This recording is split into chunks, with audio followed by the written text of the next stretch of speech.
Hello and welcome everyone to this session of public administration. In this class we are going to deal with public choice theory of public administration. Public choice theory was developing right at the time after Minnowbrook Conference 1, right, when the fiscal deficit, when the budget deficits of the governments of USA and UK were at an all-time high after the welfaristic policy of World War II.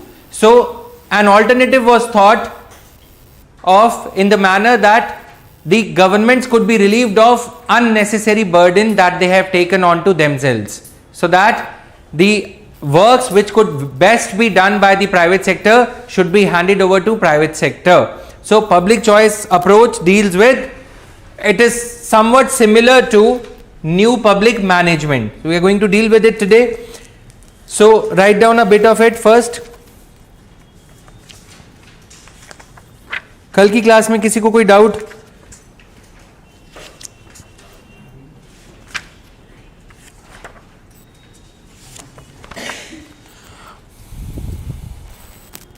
So public choice approach meaning.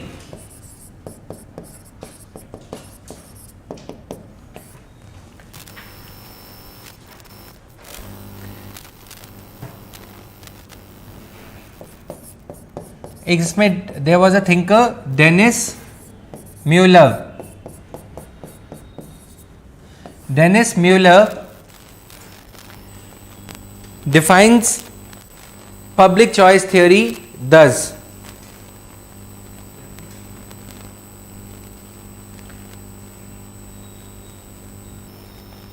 public choice approach is the economic study of public choice theory as inverted commas mein you have to write public choice approach is the economic study of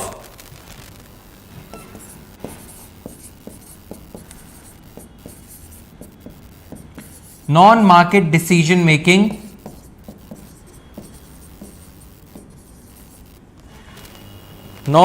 decision making.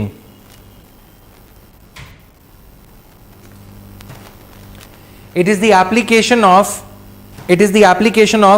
economics. It is the application of economics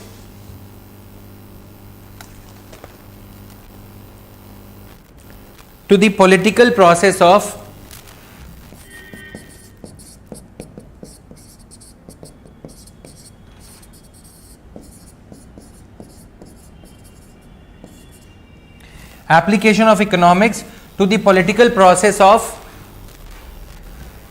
collective decision making. To the political process of collective decision making.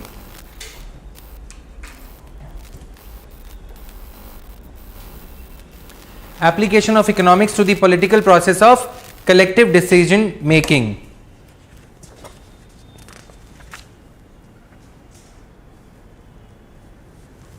Done. So if we were to create a flow chart out of it,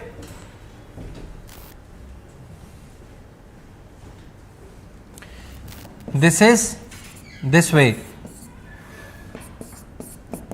According to Dennis Mueller, non-market decision making, study of non-market decision making, economic study of non-market decision making, economic study of non-market decision making.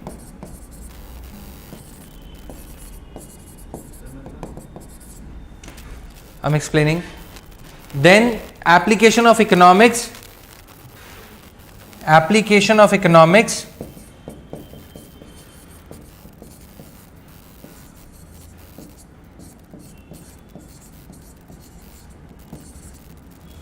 to the political process of decision making.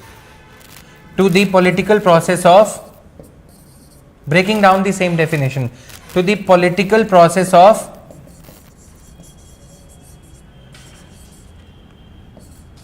collective decision making.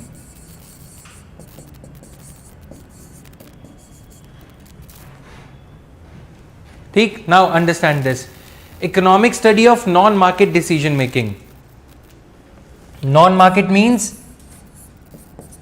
more of political nature, election winning process, freebies, है ना. Non market decision making क्या होता है? Demand supply, demand more price increases, supply less price increases, है ना. तो वहां पे क्या है? रैशनल डिसीजंस होते हैं. यहां पे क्या होता है?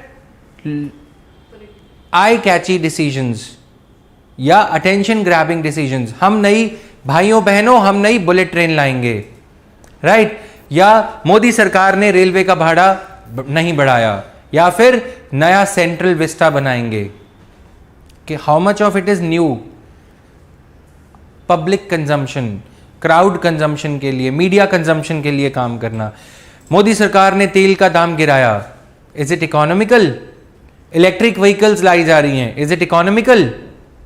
Yes, it is economical, but पीछे तो कोल ही है ना. इलेक्ट्रिसिटी तो थर्मल पावर से ही जनरेट हो रही है. तो ये क्या कर रहे हैं? पब्लिक चॉइस थियरी में इसको स्टडी करने को बोल रहे हैं. पहला पार्ट हो गया economic study of political decisions. Economic इसमें जर्मेन है, या तो उस प्रोसेस ऑफ डिसीजन मेकिंग पे इकोनॉमिक्स लगाओ, यानी कि इकोनॉमिक लॉजिक लगाओ. पॉलिटिकल लॉजिक है कि अगर हम BSNL को सरकारीकरण कर रहे हैं या एयर इंडिया को बेचेंगे तो नाम खराब होगा कि सरकार ने अपनी कंपनी बेच दी. LIC बेचो, एयर इंडिया बेचो, सब कुछ बेचो, नाम खराब हो रहा है ना, है ना. तो इसलिए क्या करो? इकोनॉमिकली देखो कि एयर इंडिया को बेचने में फायदा है. हाँ है, क्योंकि नुकसान हो रहा है. Application of economics to the political process of decision making. या तो इकोनॉमिक्स को political process of decision making पे लागू करो, या फिर उनकी इकोनॉमिक स्टडी करो. समझ में आया? डिसीजंस कुछ लिए, दोनों बातें सेम ही हैं. कुछ डिसीजंस लिए पॉलिटिकली जाएंगे, उन पे इकोनॉमिक्स लगाओ. कुछ डिसीजंस की इकोनॉमिक स्टडी करो. दोनों बातें सेम ही हैं. सर इसमें सेम समझ नहीं आया कैसे, क्योंकि इकोनॉमिक्स भी बोल रहे हैं और नॉन मार्केट भी बोल रहे हैं, तो वो तो contrary. Economic study of non market यानी कि पॉलिटिकल, जिसमें ज्यादा पॉलिटिक्स एंटर कर रहा है. पॉलिटिकल कोशेंट उस डिसीजन का ज्यादा है. यानी कि जो दोनों चीजों को देखना है कि if I were to take a decision, how much weightage is being given to economic angle of that decision, how much weightage is being given to political weightage of that decision. समझ में आ रहा है? Economic weightage क्या है? Air India को बेचना सही है. पॉलिटिकल वेटेज क्या है? एयर इंडिया को प्राइवेटाइज करेंगे तो गवर्नमेंट का, इंडियन पब्लिक सेक्टर एंटरप्राइजेस का नाम खराब होगा, गवर्नमेंट का नाम खराब होगा कि LIC ही बेच दी, एयर इंडिया ही बेच दिया, नाम खराब होता है ना.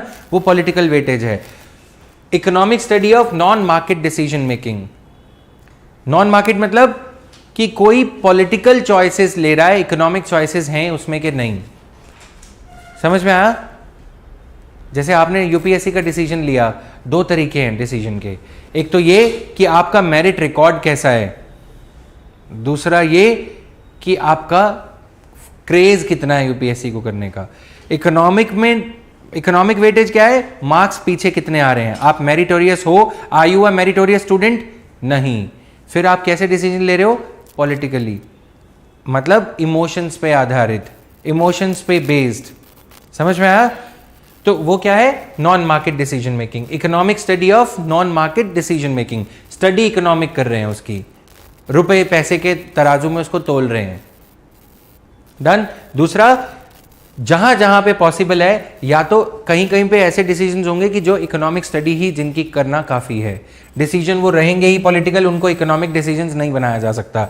दूसरे कुछ ऐसे एरिनाज ऑफ गवर्नमेंटल फंक्शनिंग होंगे. दूसरा, there would be some arenas of governmental functioning where we can apply economics.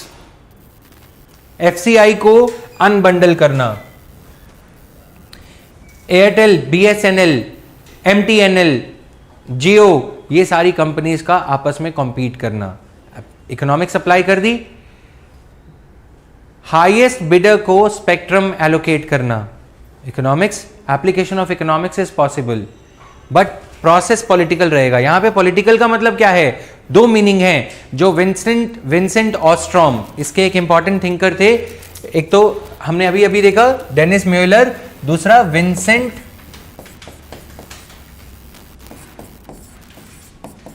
ऑस्ट्रॉम, right. Then तीसरा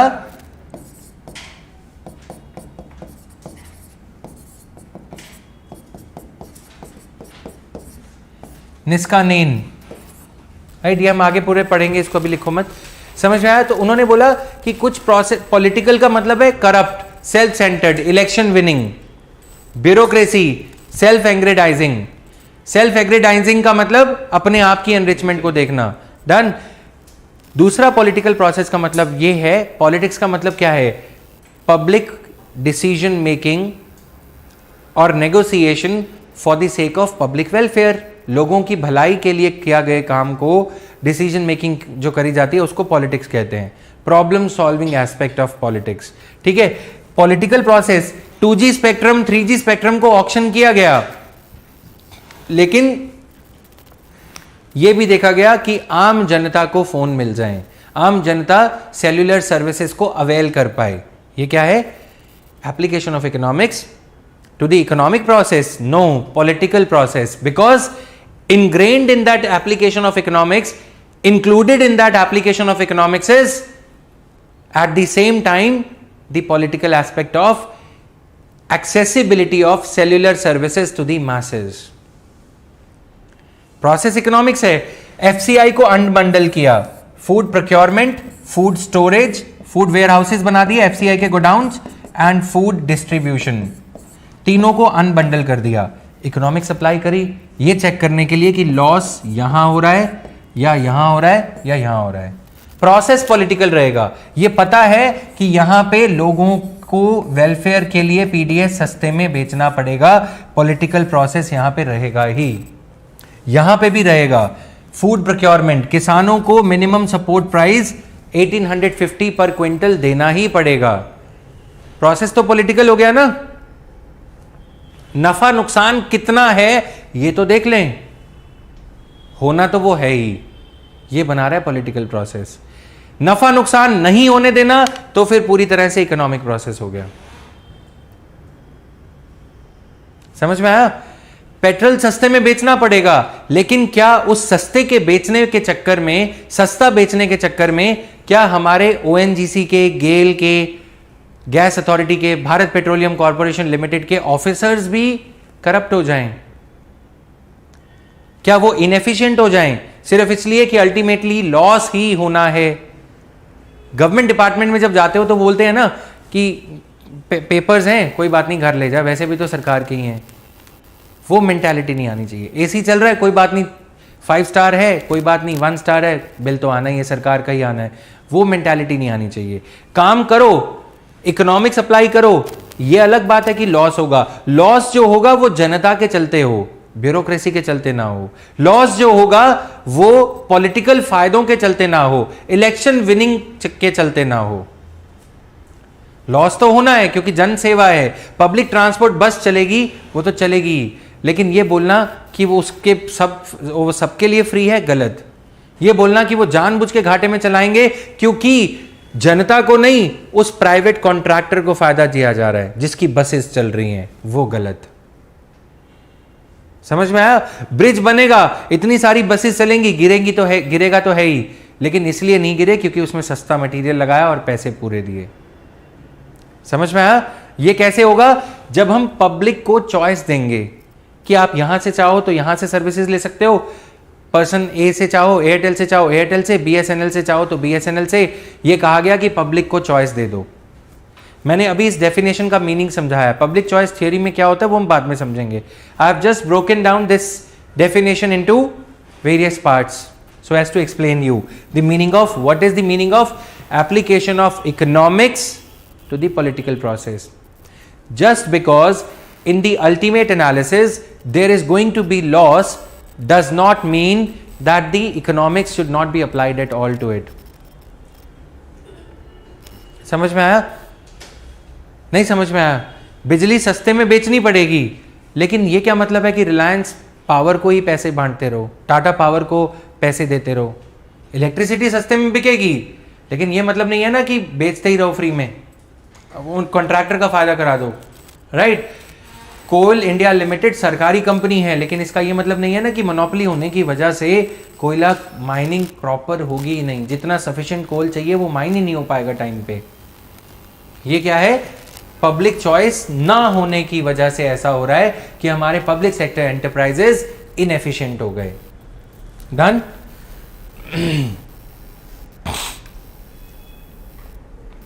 नाउ राइट डाउन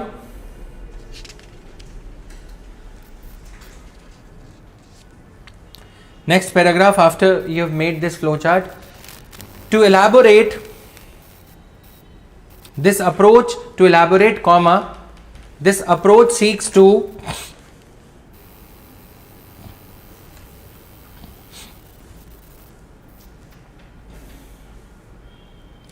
सुख अभी दे रहा हूं उसका एग्जाम्पल भी।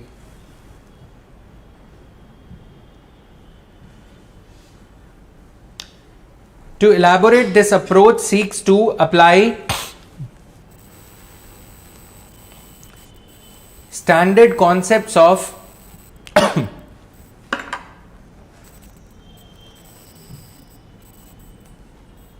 economics to the study of political and administrative processes. Political and administrative processes.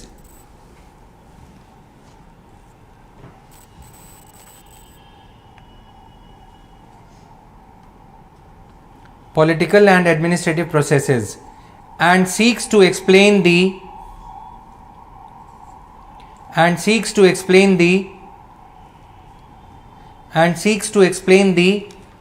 politico-administrative approach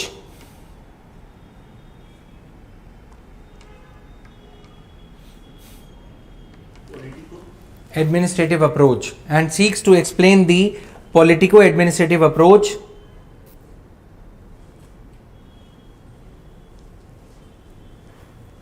through which collective decisions are made.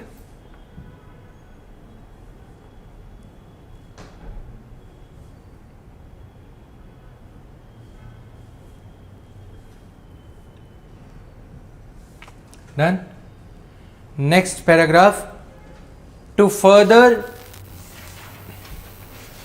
illuminate, और ज़्यादा तुमको बत्ती जगाने के लिए,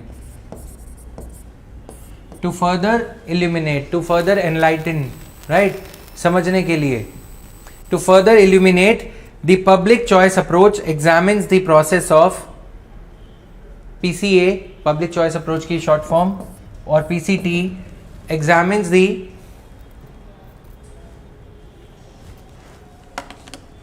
process of collective decision making.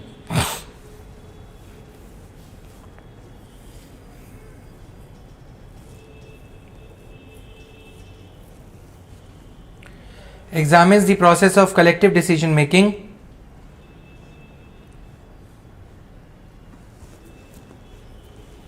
where politico-administrative decisions are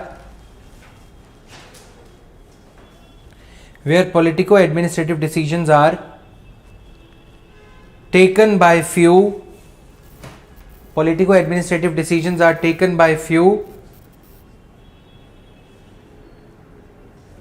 and taken by few for, not and, for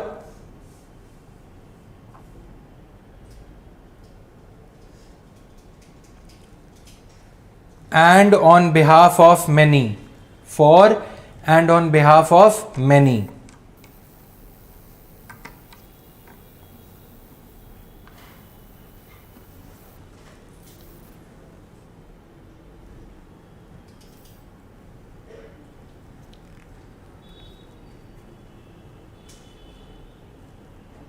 ठीक है, नहीं समझ में आया? Taken by few for many ऐसे नहीं खैरात में, and on behalf of we the people of India.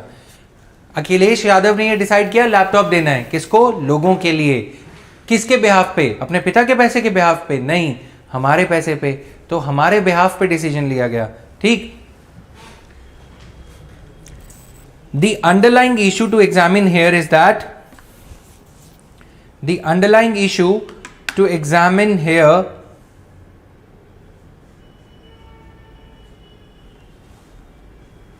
is that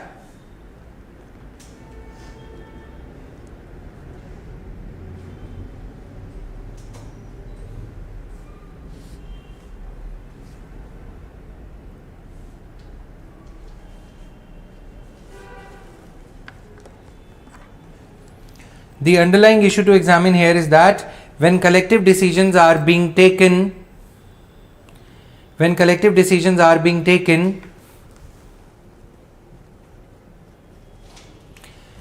by the politico-administrative setup,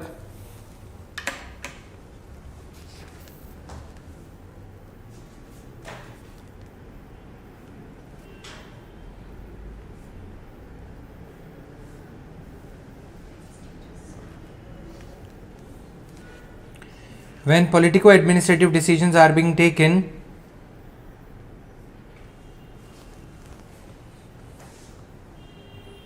by the politico-administrative setup ostensibly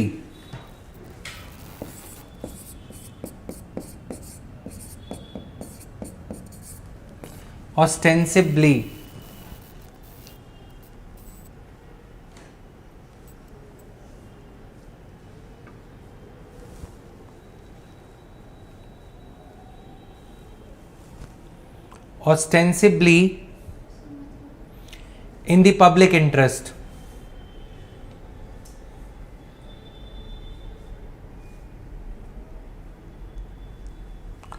Ostensibly in the public interest का मतलब समझ में आया? कहने को लोगों के हित में, ठीक है, कहने को लोगों के हित में। भाइयों बहनों, मैं चाय बेचता था इसलिए सारे चाय वाले मुझे वोट दो। हमें क्या पता बेचते थे कि नहीं? किसी ने देखा है कभी? नहीं। केजरीवाल ने क्या कहा? हम ई रिक्शा वालों के साथ हैं। क्यों? तुम्हारा कोई भाई, काका, मामा, चाचा, ताऊ का लड़का ई रिक्शा चलाता हो? नहीं। क्यों साथ है? क्योंकि हमें तुम्हारा वोट चाहिए। किसानों की इनकम डबल होगी, किसानों की इनकम डबल होगी, हो गई डबल। कहने को ऑस्टेंसिबली डबल होगी, हुआ क्या? चक्का जाम करना पड़ा, रोड पे आ गए वो। मिनिमम सपोर्ट प्राइस तक एबॉलिश करके इनकम होगी double.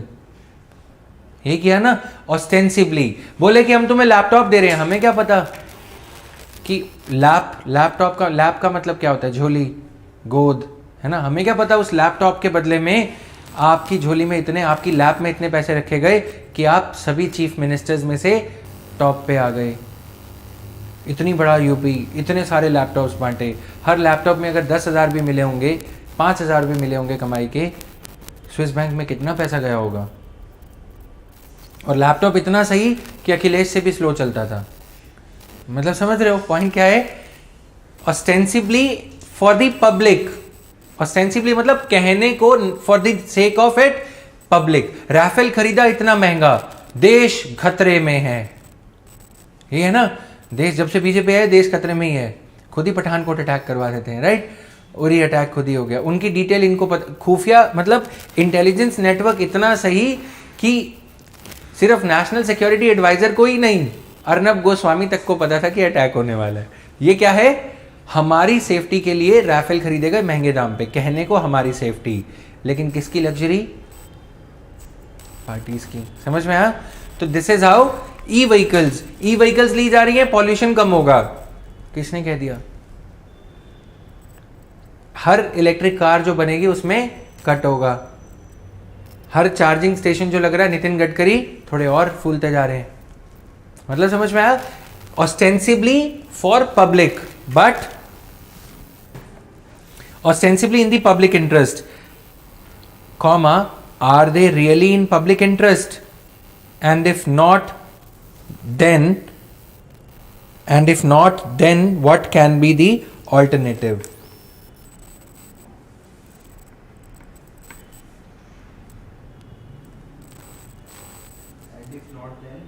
And if not, comma, then what can be the alternative?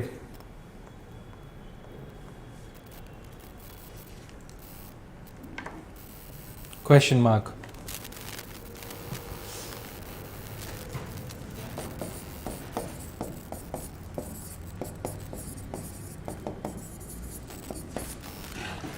बनाओ. PC examines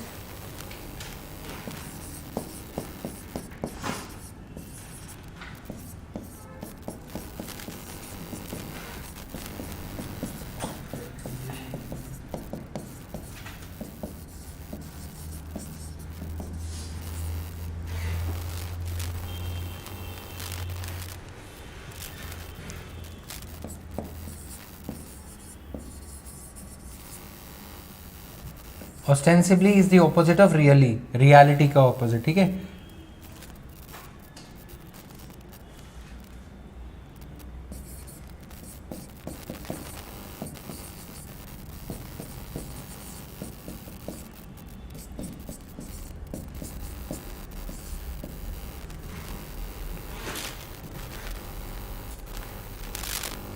एंटोनिम है ना, एंटोनिम.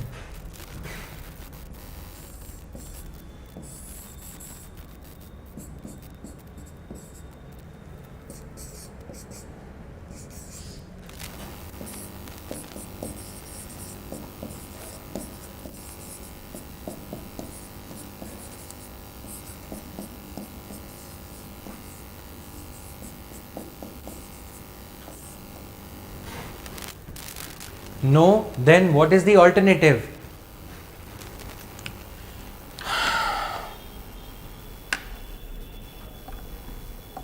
नहीं, हर्षला इज सेइंग सर क्या पब्लिक चॉइस थियरी को वुड्रो विल्सन की पब्लिक ओपिनियन से रिलेट कर सकते हैं? नहीं.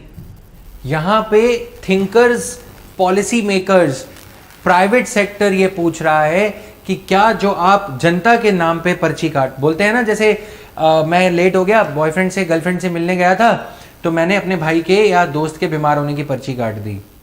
मतलब समझ में आया? पर्ची काटने का मतलब समझ गए? नहीं समझे? समझ गए ना?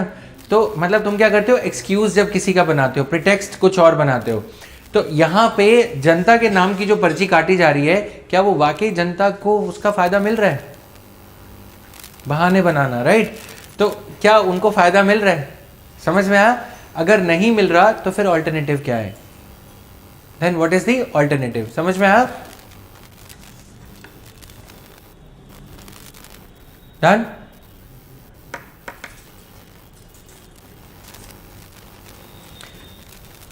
ऑल्टरनेटिव क्या है? इसके नीचे एक और एरो डालो. एरो पे ये लिखोगे, give choices to people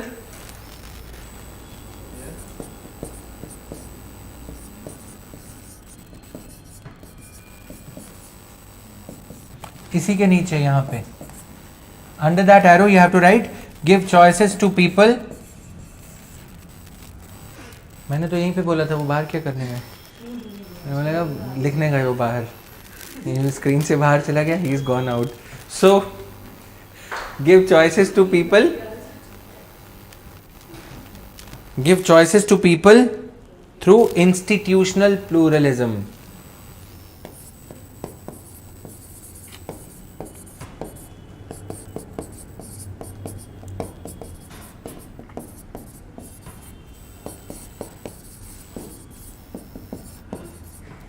Give choices to people through institutional pluralism.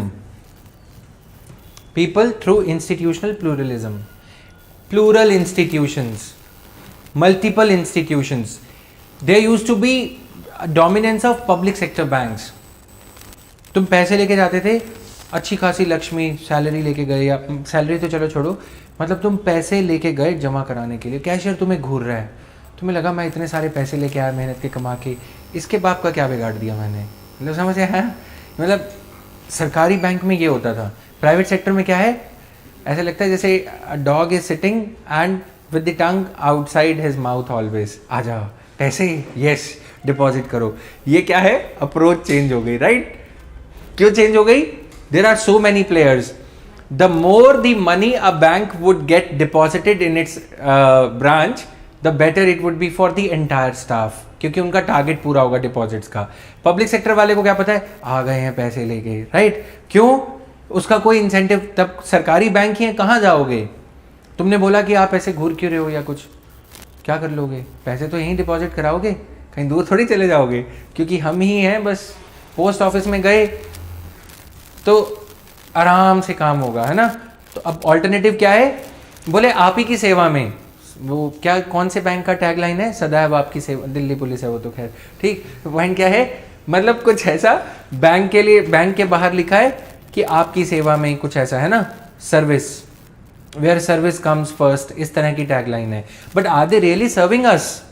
No, they are serving themselves. Free बैठे हैं, पैसे डिपॉजिट कराने आ गए तो गुस्से से देखने लग जाएंगे, काम आ गया फालतू, है ना। टैली करना पड़े, फिर नोट चेक करो असली है कि नकली।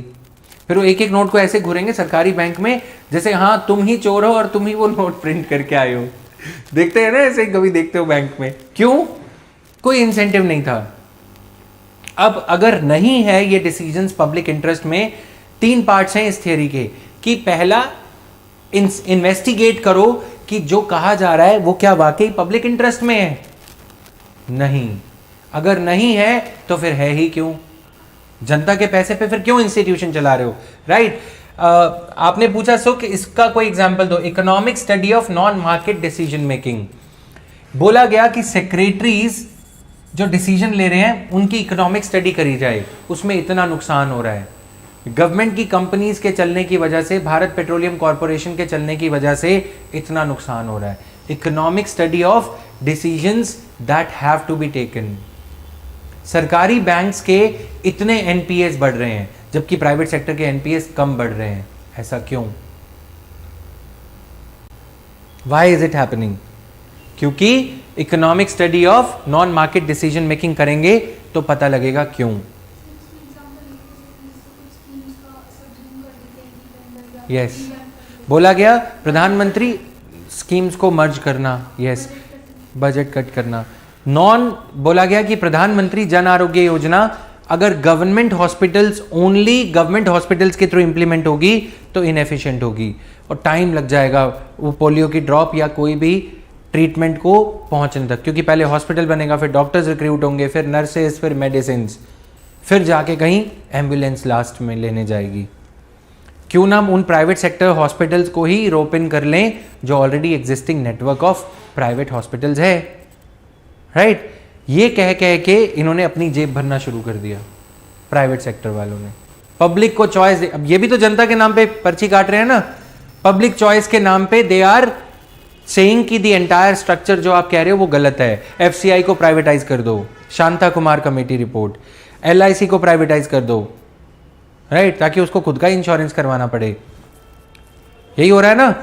पब्लिक सेक्टर बैंक्स को प्राइवेटाइज कर दो सो दैट यू आर, आगे हम पढ़ेंगे, you are excessively dependent on private sector. Public choice theory क्या कह रही है कि इतनी चॉइसेस क्रिएट कर दो। अब चॉइसेस क्रिएट कर दी, चॉइसेस इतनी हो गई कि प्राइवेट सेक्टर एंटरप्रेन्योर ने 10,000 करोड़ का लोन लिया, 20,000 करोड़ का लोन लिया, सरकारी कंपनी और घाटे में चली गई। अब सोचा कि सरकारी कंपनी घाटे में जाई जा रही है, इसको बंद ही कर दो। भारत संचार निगम लिमिटेड क्या हो जाएगा? बिकाऊ संचार निगम लिमिटेड। मतलब समझ में आया? इसको बेच दो, या फिर बेकार संचार निगम लिमिटेड बेच देंगे अल्टीमेटली। किसको? उसी प्राइवेट प्लेयर को जिसकी वजह से वो ब्लीड कर रहा है। समझ में आया? That is the thing. अगर हमारे पास ऑल्टरनेटिव ज्यादा होंगे तो सरकारी ऑल्टरनेटिव कारगर लगेगा ही नहीं, लगेगा कि इसकी वजह से लॉस ही हो रहा है, राइट? सो नेक्स्ट पैराग्राफ, अब ऑल्टरनेटिव की बात करने जा रहे हैं, इसलिए मैंने थोड़ा सा ग्लिम्स दे दिया।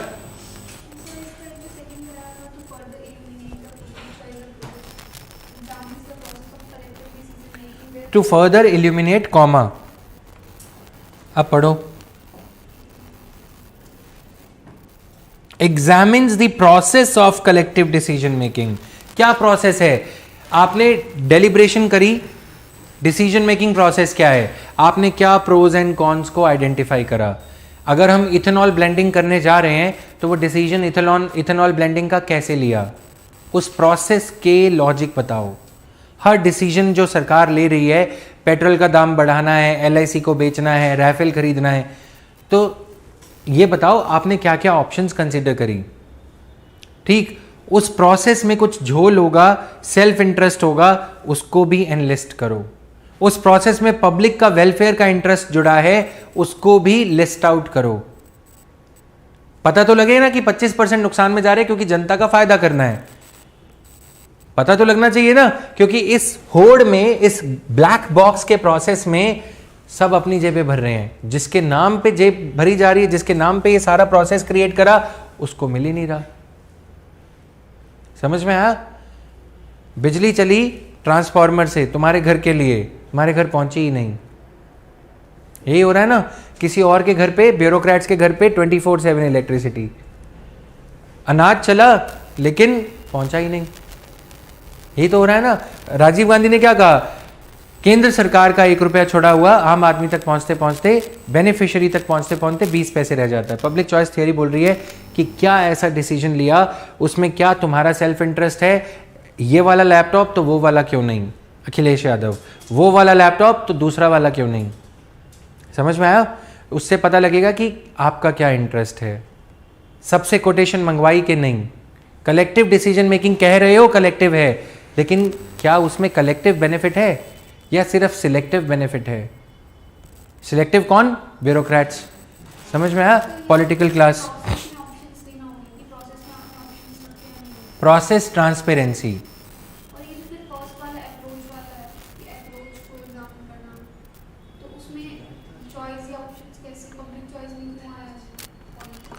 सॉरी,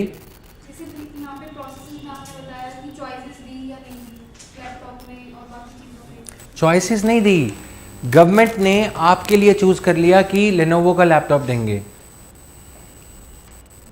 किस बेसिस पे डिसाइड किया? डेल का क्यों नहीं देंगे, HCL का क्यों नहीं देंगे? गवर्नमेंट ने ये बोला कि आपको अनाज देंगे। क्यों अनाज देंगे? चावल क्यों नहीं देंगे, बाजरा क्यों नहीं देंगे, ऑयल सीड्स क्यों नहीं देंगे? उसके पीछे फाइल पे ब्यूरोक्रेसी और पॉलिटिकल क्लास जब डिसीजन ले रही है तो उनको रीजंस देने होंगे कि वीट की कैलोरीफिक वैल्यू ज़्यादा है इसलिए। क्या इसलिए? यस। अगर मिड डे मील स्कीम में या लैक्टेटिंग और प्रेग्नेंट विमेन को जननी सुरक्षा योजना या प्रधानमंत्री मातृत्व वंदना योजना के अंदर कुक्ड दलिया दिया जाता है, फ्रेशली कुक्ड, पैकेज फूड क्यों नहीं दिया जाता? कैलोरीफिक वैल्यू लिखो। ठीक है, आप डिसीजन ले रहे हो कलेक्टिव, हमने क्या लिखा? For and on behalf of people at large pool of people. क्या वो वाकई उनके बिहाफ पे है? कहीं ऐसा तो नहीं कि आप सिर्फ वीट सेंट्रिक प्रोक्योरमेंट इसलिए है क्योंकि north India populace part of India है, UP Madhya Pradesh, central India, UP Madhya Pradesh, Punjab, Haryana, यहां पे वीट ग्रोइंग फार्मर्स हैं, उनसे वीट खरीदोगे, MSP के चलते MVP दे रहे हो, मिनिमम वोट परचेज प्राइस। समझ में आया? वो चीजों को लिस्ट आउट करना पड़ेगा। अगर वीट की कैलोरीफिक वैल्यू राइस से कम है, राइस प्रोटीनेशियस है, तो तुमने वीट ही क्यों दिया? मोनोसेंट्रिक हमारा कंजम्पशन पैटर्न हो गया ना, तो बाकी के विटामिन कहां से आएंगे? बाजरा भी देना चाहिए, कॉर्न भी देना चाहिए, उन पे क्यों नहीं? क्योंकि यहां पे नॉर्थ इंडिया में फार्म। वो रीजंस लिखोगे तो तुम्हारा सेल्फ इंटरेस्ट पकड़ में आ जाएगा। हाँ, यहां पे कलेक्टिव डिसीजन मेकिंग प्रोसेस को टटोलना, ढूंढना उसमें कि क्यों ऐसा है। राइट? आगे जब हम पॉलिसी मेकिंग मॉडल्स पढ़ेंगे, एक पॉलिसी मेकिंग है garbage can. Garbage can policy making क्या है? कुछ भी डालते जाओ, पॉलिसी निकल के आ जाती है, पता ही नहीं लगता कि क्या क्या फैक्टर्स थे जिन्होंने पॉलिसी मेकिंग में रोल प्ले किया। पब्लिक चॉइस थियरी का एक एस्पेक्ट ये कह रहा है, उन रीजंस को ढूंढो, लिस्ट आउट करो, किसका फायदा किसका नुकसान, किसके नाम पे पर्ची कट रही है। कहने को पब्लिक इंटरेस्ट में हो रहा है, लेकिन सही में क्या पब्लिक इंटरेस्ट में हो रहा है ये ढूंढो। समझ में आया? Done. Now next paragraph, the alternative which ultimately emerges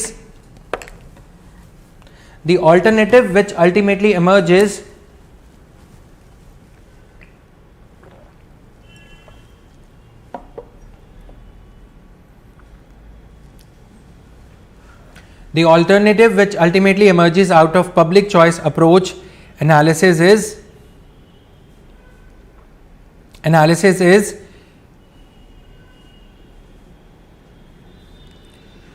give public the choices is give public the choices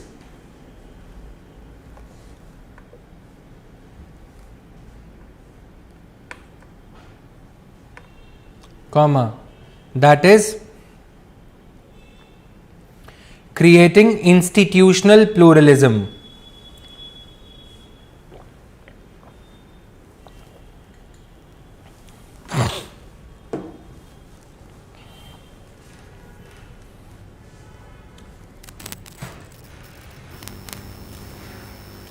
Give public the choices, that is comma that is comma that is के बाद comma give public the choices, that is institutional pluralism.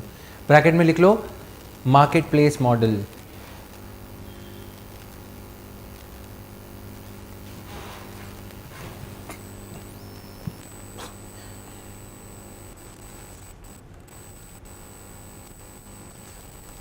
Just give me a minute.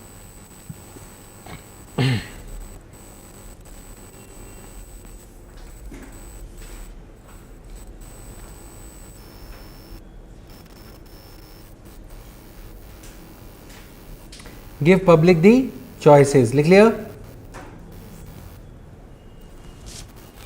अब यहां पे क्या होता है ना, देखो पब्लिक को चॉइसेस दे दी कि आपके पास BSNL है, आपके पास MTNL है, एयरटेल है, जियो है. BSNL के ऊपर कौन बैठा है? Minister of telecommunications. BSNL ने बोला कि सर हमारे साथ जियो कम्पीट कर रहा है बिलो फ्लोर प्राइजेस पे. फ्लोर प्राइस क्या होता है? मिनिमम प्राइस जहां पे ना लॉस है ना प्रॉफिट है. फ्लोर प्राइस हो गया ना, फ्लोर के नीचे थोड़ी कॉस्ट रखोगे, अपनी प्राइस रखोगे. Floor means cost price, right? उसके ऊपर ही अपना प्राइसिंग रखोगे. मिनिस्टर ने बोला, जियो के मालिक से मिनिस्टर की सीधी बातचीत. मिनिस्टर ने बोला कितने पैसे चाहिए? बोला कि सर 4,000 करोड़ और चाहिए. नहीं, मेरे पास इतना बजट नहीं है. बोला सर वो 10,000 करोड़ नुकसान में चल रहे हैं, मैं आपसे 4,000 करोड़ मांग रहा हूं. उन्होंने बोला नहीं. अब क्या होगा? BSNL अपनी कॉस्ट कट नहीं कर पाएगा. जियो अपनी कॉस्ट 2 साल के लिए कट करके रखेगा. तब तक BSNL कंसेक्यूटिवली 2 साल कंसेक्यूटिव घाटे में. एयर इंडिया के साथ यही हुआ है ना, 3 साल घाटे में. बोले कि सर किंगफिशर के विजय माल्या ने ज़्यादा पी ली है, वो 4 साल घाटे में चला रहे हैं, थोड़ी हमें भी बजट डेफिसिट, हमें भी बजटरी सपोर्ट दो. नहीं देंगे. 4 साल में एयर इंडिया की हुई क्रैश लैंडिंग, लॉसेस में चल रहा है.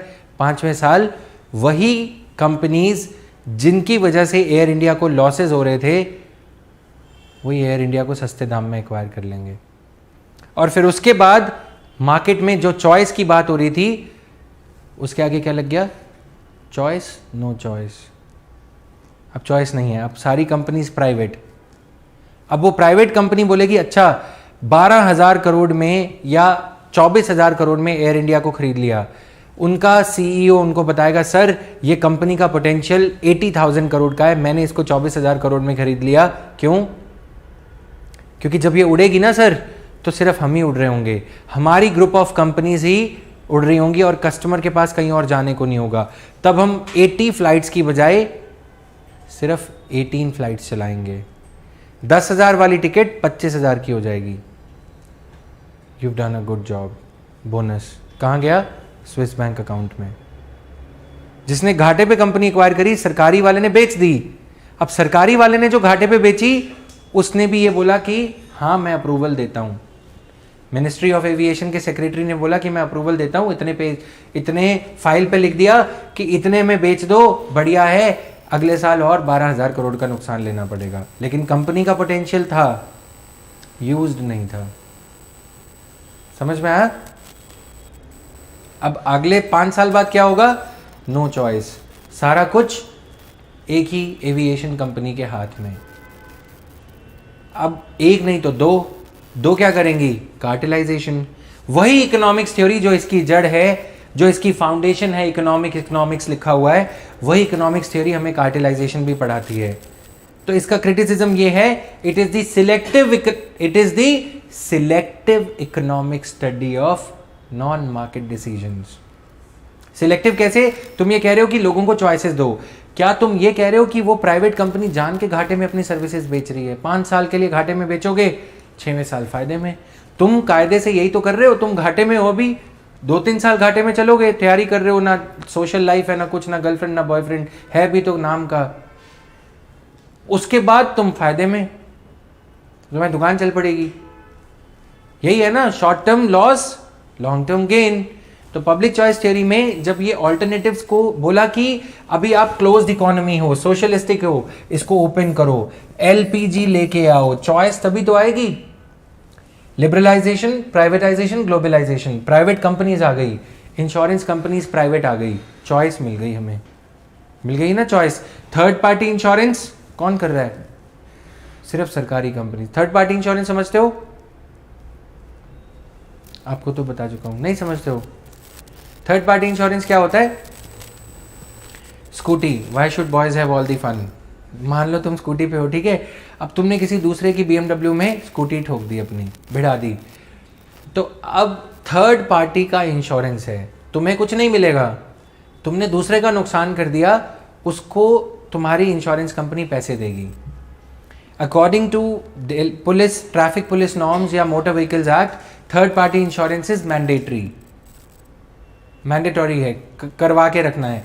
मान लो, ये तो मैंने BMW का एग्जांपल दिया है, तुमने किसी बहन मायावती को ही कुचल दिया, मतलब कोई भी एक काल्पनिक नाम है, इसको सीरियसली ना लिया जाए, मतलब समझ रहे हो, तुमने किसी के ऊपर चढ़ा दिया और वो person sole breadwinning member था अपनी फैमिली का या पार्टी का, अब वो चल बसा, वो बेचारा 50,000 रुपये कमा के आता था, उसकी फैमिली अब ख़त्म हो गई। तुमने बोला आई एम कंगाल, मेरे पास पैसे नहीं हैं, उसकी तो फैमिली की लाइफ पूरी डीरेल हो गई ना। इसलिए third party motor vehicle insurance compulsory है।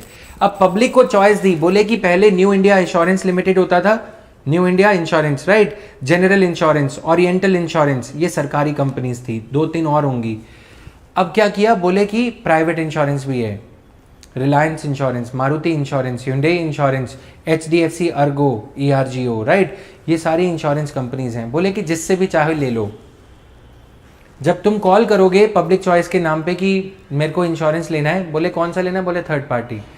प्राइवेट सेक्टर में तुमने कॉल किया, कंपनी में, HDFC में या ICICI प्रूडेंशियल लाइफ इंश्योरेंस, जीवन के साथ भी जीवन के बाद भी, तुमने कॉल किया मुझे इंश्योरेंस लेना है अपनी कार के लिए, सर मैं आपको कौन सा इंश्योरेंस लेना है, कौन सी गाड़ी है, तुमने बोला मारुति, कौन सा इंश्योरेंस लेना है, बोला थर्ड पार्टी। अच्छा, मारने जा रहे हो किसी को, फ़ोन कट कर दिया। सर मैं आपको थोड़ी देर में कॉल करूं सर, अभी मैं प्रपोजल भेज रहा हूं। अब वो तुम्हारा कॉल ही नहीं उठाएगा, क्यों? उसको पता है थर्ड पार्टी में नुकसान ज़्यादा होता है। थर्ड पार्टी इंश्योरेंस करवाते ही वही हैं, ट्रक वाले, बस वाले, मतलब समझ रहे हो, जिनको कुचलना है या एक्सीडेंट ज़्यादा होते हैं, किसी और का नुकसान ज़्यादा होगा। साडा जाना कुछ नहीं, तेरा रहना कुछ नहीं, वो वाली गाड़ियों का, ठीक। सबसे ज़्यादा थर्ड पार्टी इंश्योरेंस किसके होते हैं? सरकारी कंपनीज को करने पड़ते हैं, क्योंकि वो मना नहीं कर सकती। सबसे ज़्यादा लग्जरी कार्स के इंश्योरेंस किसके होते हैं? प्राइवेट वाले। प्राइवेट कार के लिए बोले कौन सी गाड़ी है? BMW। सर कहाँ आना है? सर कैसे आऊँ? उड़ के आऊँ? सर अभी आ गया, अंतर्यामी हूँ। वो खड़ा होगा डोर पे, मतलब समझ रहे हो क्यों? उसको पता है कि 70-80 हज़ार का इंश्योरेंस, और आदमी गाड़ी डर डर के चलाएगा। उधर से आ रहा है, साडा जाना कुछ नहीं, तेरा तुम बचाते जा रहे हो उसको, मतलब समझ रहे हो ना, तुम अपनी गाड़ी को बचा बचा के। कभी देखा है BMW वाले को तुम्हारी तरह वो कार घुसाते हुए अंदर? डिवाइडर के साथ चलेगा बेचारा, कोई जा रहा है जाने दो, जो है भगवान की मर्जी है, सबको जाने दो। क्यों? अगर इसकी मर्जी चली वो गाड़ी बिठा देगा, राइट, और वो अपनी गाड़ी की केयर खुद करेगा। मतलब समझ में आया? It's like the father of a grown up girl. वो सबसे बच के चलेगा, वो अपनी बेटी को बचा के चलेगा। बेटी लड़के ऐसे ही होते हैं, तू बचा के चल, गाड़ी वो अपनी साइड में चलाएगा। अब उसमें कितना मुनाफा है? गाड़ी खड़ी करते हैं, वो बाहर 4 कैमरा लगे हुए हैं, और लाइट 2-2 लगा रखे हैं, एक स्ट्रीट लाइट, दूसरी अपनी लाइट। गाड़ी चोरी होने का मतलब ही नहीं है ना। और स्ट्रीट दिल्ली में इंसैनिटी की हद देखो, पहले गाड़ी ली, उसकी 80,000 से 1 लाख रुपए EMI, उसके लिए CCTV कैमरा, फिर उसके लिए सिक्योरिटी गार्ड, फिर सिक्योरिटी गार्ड का बंदोबस्त ऐसा कि तुझे नींद ना आए, हीटर लगा के दिया हुआ है, और गाड़ी की रक्षा कर रहा है। गाड़ी ना हो गई हाथी हो गया सफ़ेद, है ना। तो ये चीज़ें हो रही हैं। अब ऐसी कंपनीज बोले कि ये पब्लिक चॉइस करेंगे। सर ये पब्लिक चॉइस क्रिएट कर रहे हैं, ये पब्लिक चॉइस नहीं कर रहे, इसमें P जो है वो प्राइवेट चॉइस है, प्राइवेट चॉइस थ्योरी। प्राइवेट का मतलब जो अपना अपना देख लो, सरकार नहीं है यहाँ पे, कंपनी ही नहीं है ना। जैसे कोविड के टाइम पे ये चला था ना कि मॉरल ऑफ दी थाली खड़काओ का जो आधा घंटा था, moral of prime minister speech after that थाली खड़काओ, सब अपना अपना देख लो, सरकार के पास दवा नहीं है, यही आ रहा था ना उसमें। प्राइवेट चॉइस थियरी भी यही है कि सब अपना अपना देख लो, पब्लिक कंपनीज नहीं है। Moral is, crux of the matter is, public choice आपने अलाउ करी, थियरी के अकॉर्डिंग आपने अलाउ करा प्राइवेट कंपनीज को, प्राइवेट कंपनीज आई, चेरी पिकिंग करी, उसके बाद चेरी पिकिंग कर ली, उसके बाद क्या होगा, बाकी जो केक का ब्रेड बचा है वो सरकारी कंपनियां खाएंगी। उस ब्रेड से कितना टाइम काम चलेगा, नहीं चल पाएगा। फिर हम उस कंपनी को डेनिग्रेट करने लगते हैं अपनी ओपिनियन में, फिर वो कंपनी खत्म, और प्राइवेट सेक्टर कंपनी, जो इंश्योरेंस 23,000 रुपये था पहले थर्ड पार्टी, जब तक पब्लिक कंपनी जिंदा थी, वो इंश्योरेंस 34,000 रुपये हो गया। जो टैरिफ जियो के आने से पहले काफ़ी चीज़ें जीरो पे थी, वो अब धीरे धीरे धीरे धीरे बढ़ती जा रही हैं। एनुअल रिचार्ज पिछले साल मैंने शायद 2500 का कराया था जियो का, एनुअल रिचार्ज होता है ना, अब 3,000 का हो गया, 2,999, 400 रुपये का इजाफा। मतलब समझ रहे हो, तुम्हारी फीस कितनी बढ़ी, नहीं बढ़ेगी, बराबर ही चलेगा ना फीस। तो इन्फ्लेशन मेरे लिए कितनी हो गई, ज़्यादा। इंटरनेट थोड़े टाइम तक एयरटेल जिंदा है तब तक ठीक है, जियो आ जाएगा उसके बाद क्या होगा, मरो और पैसे भरो। प्राइवेट चॉइस थियरी बन जाता है ये अल्टीमेटली, समझ में आया। It criticises the public decision making process, then it runs over and above the public companies and ultimately does the same thing for its own profit. यहां पे जो पॉलिटिकल क्लास का प्रॉफिट है, जो ब्यूरोक्रेट्स का प्रॉफिट है, कहने को वो उनका प्रॉफिट है, लेकिन साथ साथ जनता का भी प्रॉफिट है, लेकिन यहां पे सिर्फ इनका प्रॉफिट है, प्राइवेट प्लेयर्स का। समझ में आया, लिखो आगे। अब ये हमने इसकी थ्योरी को समझ लिया, अब थोड़ी सी इंटरेस्टिंग लाइंस, इसके 3-4 टेनेट्स हैं।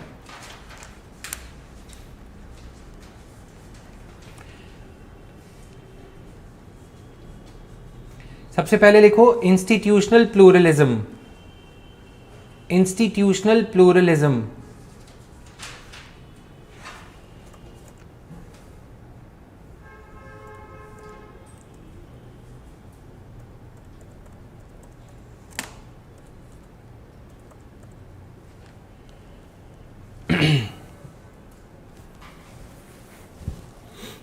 institutional pluralism means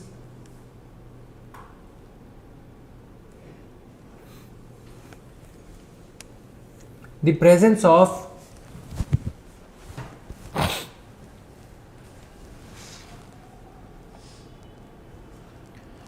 multiple entities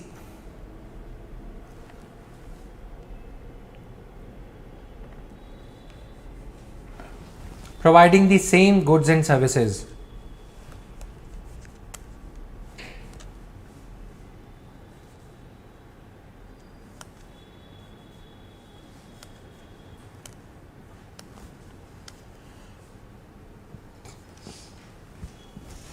It creates healthy institutional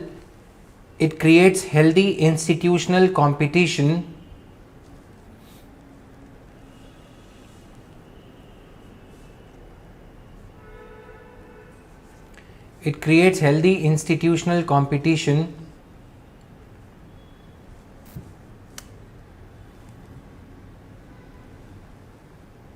that fosters FOSTERS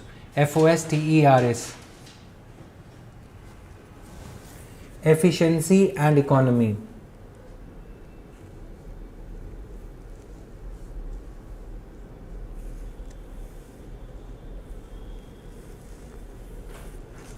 लिख लिया? Done.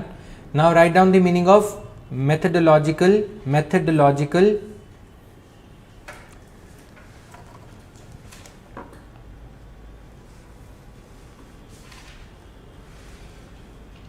individualism. Methodological individualism. ये इसी के कीवर्ड्स हैं। ये जो पब्लिक चॉइस थ्योरी है वो क्या प्रोपेगेट कर रही है, वो ये कह रही है कि प्लूरल मल्टीपल इंस्टीट्यूशंस होनी चाहिए प्रोवाइडिंग द सेम सर्विस। देखते हो ना, सेम सर्विस प्रोवाइड करने वाली बहुत सारी इंस्टीट्यूशंस हैं, तो क्या मिलता है, जियो वालों को कॉल किया, सर वो तो 100 GB स्पीड दे रहे हैं, सर हम आपको लैंडलाइन भी फ्री दे रहे हैं। एयरटेल वाले ये बोलेंगे ना, वो तो वो भी दे रहे हैं, सर नहीं सर वो कहाँ दे रहे हैं, अच्छा सर वो भी दे रहे हैं, तो चलो हम 100 SMS भी फ्री दे रहे हैं, वो तो मैं करता ही नहीं। ये बोलते हो ना तुम, कितनी ज़्यादा, मतलब समझ रहे हो कितनी ज़्यादा पावर बढ़ गई। फिर वो एयरटेल वाले क्या करेंगे, सर 100 Mbps के बाद भी आपकी 40 Mbps रहेगी, उनकी 50 रहेगी। ठीक है सर रुको मैं आपको 2 मिनट में कॉल करती हूँ। वो सीनियर से परमिशन लेके आएगी, सर हम 60 Mbps कर देंगे। फ़ायदा हो रहा है ना पब्लिक का, एक्चुअल में पब्लिक का फ़ायदा हो रहा है, but for how long. And एक ऐसे सेक्टर में जो सरकारी कंपनीज के द्वारा डोमिनेटेड है, वो एयरटेल बाद में पता लगा आपके ही पैसे से SBI से लोन लेके चल रहा था, और बाद में तुम्हें जो 40 GB दिया, 40,000 करोड़ सरकारी बैंक का NPA में कन्वर्ट हो गया। यही हुआ है ना, विजय माल्या फ्री सर्विसेज, साथ में एयर होस्टेस फ्री, यही हुआ है। मतलब समझ रहे हो पॉइंट क्या हुआ, रेड वाइन फ्री, उनके कपड़े भी रेड, सब रेड। उसके बाद क्या हुआ, balance sheet in red, leading to banks balance sheet in red, NPS बढ़ गए, और उसके बाद फ्लाइट वापस चले गए, राइट। फिर उसको इंटरपोल को रेड नोटिस जारी किया कि इनको वापस भेजो, इंटरनेशनल पुलिस को, right. This is what happens. Point क्या है, इतने सारे कैसे पता लगा लोगे। अब सहारा बोले कि LIC क्यों चलती है, सिर्फ लोगों के पास और इन्वेस्टमेंट अपॉर्चुनिटीज होने चाहिए। एंड में उन्हीं लोगों को ही कर दिया बेसहारा, उन लोगों के पैसे लेके गायब। लोगों को बोला तुम मेरे को पैसे दो, 20 रुपये दोगे 40 रुपये मिलेंगे, उसने 40 रुपये दिए। फिर अगले दिन मजदूर ने 100 रुपये दे दिए, फिर मजदूर ने अपनी वाइफ की पायल वायल चांदी की तोड़वा दी, 50,000 रुपये दे दिए। सहारा को 1 लाख देने थे, अब सहारा गायब। मतलब समझ में आया। तो अल्टीमेटली ये पता नहीं है ना कि जो तुम चॉइस कह रहे हो उसका होगा क्या। चलो मान लेते हैं कि हमारे यहाँ competition commission of India, regulator, ये सभी पे नज़र रखेंगे, ये वॉच डॉग्स हैं, फ्लोर प्राइसिंग से नीचे नहीं होने देंगे। बट ये एक और क्रिटिसिज्म है कि क्या ये पब्लिक चॉइस थ्योरी पहले लगा दी जाती है। प्रायोरिटाइजेशन होनी चाहिए ना, पहले रेगुलेटरी स्ट्रक्चर क्रिएट करोगे, फिर पब्लिक चॉइस थ्योरी लगाओगे। मतलब समझ में आ रहा है, पहले सड़क बनाओगे तभी तो घोड़े दौड़ाओगे, कारें दौड़ाओगे। पहले पब्लिक चॉइस थ्योरी लगा दी, रेगुलेटरी स्ट्रक्चर है नहीं, है भी तो अपनी जेब में है, प्राइवेट सेक्टर ने उसे अपनी जेब में कर लिया। जियो के बारे में एयरटेल ने, वोडाफोन ने, आइडिया ने, सभी ने कंप्लेन करा था कि जियो कम दाम पे अपनी सर्विसेज बेच रहा है। This is not good for long term competition, this would lead to monopolistic practices in the coming years, which is what is happening now. क्या कंपटीशन कमीशन ऑफ इंडिया क्या कर रहा था उस टाइम पे, CCI सो रहा था, या CC है नाम में। मतलब समझे पॉइंट क्या है, दे वर इग्नोरेंट अबाउट इट। क्यों, क्योंकि मोदी जी के डायरेक्ट जो भी है, मतलब समझ रहे हो ना, डायरेक्ट कनेक्शंस हैं जो भी हैं, जियो के तार सीधा वहीं पे जुड़ते हैं, राइट। 2016 में प्राइम मिनिस्टर ने सीधा कहा जियो खरीदो। How can a prime minister से दिस, राइट। अच्छी बात है रेवोल्यूशन। ऐसे ही 2003 में सैमसंग के फोन्स बांटे थे जब अंबानी ने, उस टाइम पे प्रमोद महाजन टेलीकॉम मिनिस्टर होते थे, उन्होंने BSNL के टैरिफ बढ़ा दिए। ISD SD STD कॉल्स होती थी 2003 में। प्रमोद महाजन, तुम लोग ऐसे नहीं समझोगे प्रमोद महाजन कौन है, कलयुगी जनता। हाँ, very nice, this is what I was looking for. Rahul Mahajan जो कहाँ गया था, बिग बॉस में गया था। देखो ये है हमारी याददाश्त, हम ऐसे समझते ही नहीं। मैंने प्रमोद महाजन नाम लिया, ये कौन से महाजन की बात कर रहा है, क्या हुआ था, स्वयंवर, क्या जो भी है वो पता नहीं। तुम लोगों को ऐसे याद रहेगा, इंस्टाग्राम वाली जनता। तुम, उनके फादर जो थे टेलीकॉम मिनिस्टर थे, राइट। तो प्रमोद महाजन ने ये स्कैम किया। एक तरफ जियो को लॉन्च कर रहे थे, वो टैरिफ रेट्स कम कर दिए, ठीक। उनको सर्कल के पंजाब एक सर्कल है, हरियाणा एक सर्कल है, telecom circle. Punjab Haryana circles के टैरिफ रेट कम कर दिए सभी कंपनीज के लिए। BSNL जो अपनी कंपनी थी, मिनिस्ट्री ऑफ टेलीकॉम की सरकारी कंपनी थी, उसके रेट जानबूझ के बढ़ा दिए। उसका कस्टमर कहाँ जाएगा? जियो के पास, जियो ऊपर, मतलब रिलायंस के पास। उस टाइम रिलायंस होता था, रिलायंस ऊपर। ये बात ठीक है कि रिलायंस ने कम्युनिकेशन सेक्टर में, टेलीकम्युनिकेशन सेक्टर में रेवोल्यूशन लेके आया, वो उसको कोई डिनाई नहीं कर रहा है कि आपने टेलीकॉम सेक्टर में रिलायंस ने 2 बार रेवोल्यूशन 1.0, हर किसी के पास, स्क्रैप वेंडर से लेकर कूड़ा वाला से लेकर सब किसी के पास फ़ोन आने लग गया, मोबाइल फ़ोन पे, है ना।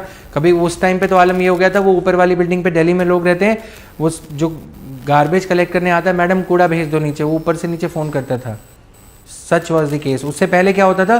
4 रुपये फ़ोन पे इनकमिंग, 2 रुपये इनकमिंग, 4 रुपये आउटगोइंग, ये होता था। रिलायंस ने कम करा, राइट। तो वो चीज़ें करी, लेकिन what right does a minister have to compensate a company और to propagate the name of a company, right. तो अपनी सरकारी कंपनी को ब्लीड कराने लगते हैं। डन। अब हमारे यहाँ रेगुलेटर्स नहीं है, लेकिन प्राइवेट कंपनीज को फ्री हैंड दे दिया। अब वो प्राइवेट कंपनी क्या कर रही है? अपनी सर्विसेज को लो प्राइस कर रही है।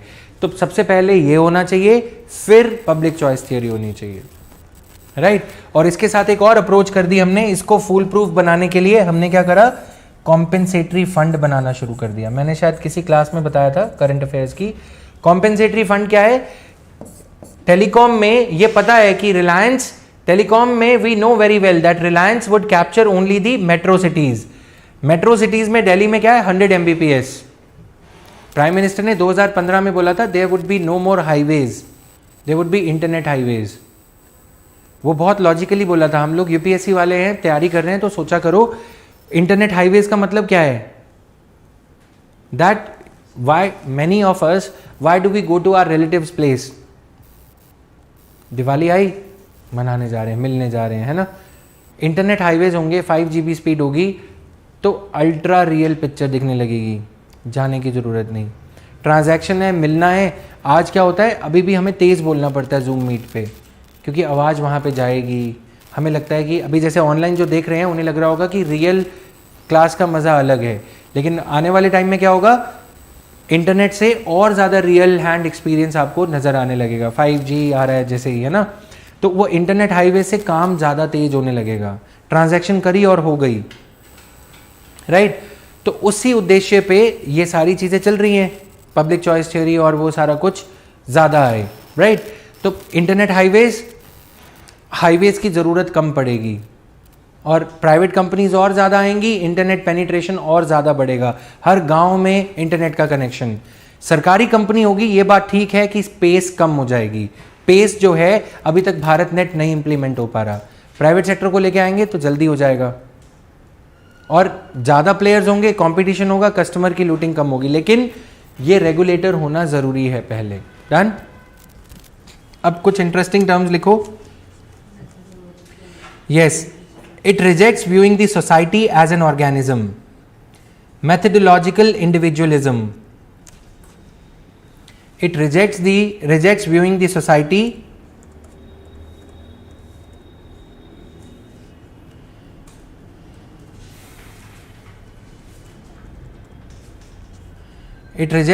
society as an organism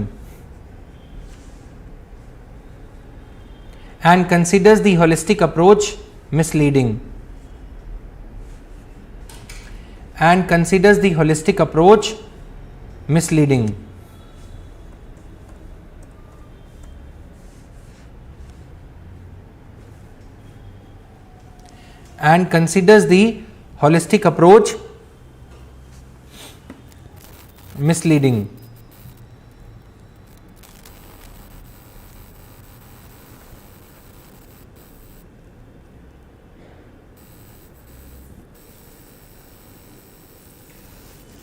The underlying principle of methodological individualism is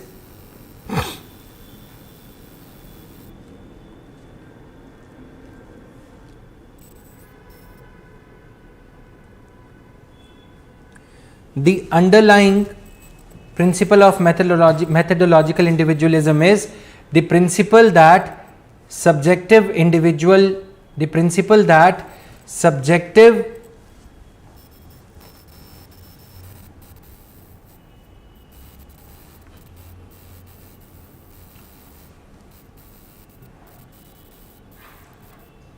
individualism That subjective individual motivation explains the social phenomena. Methodological individualism is the principle that subjective individual motivation explains the social phenomena.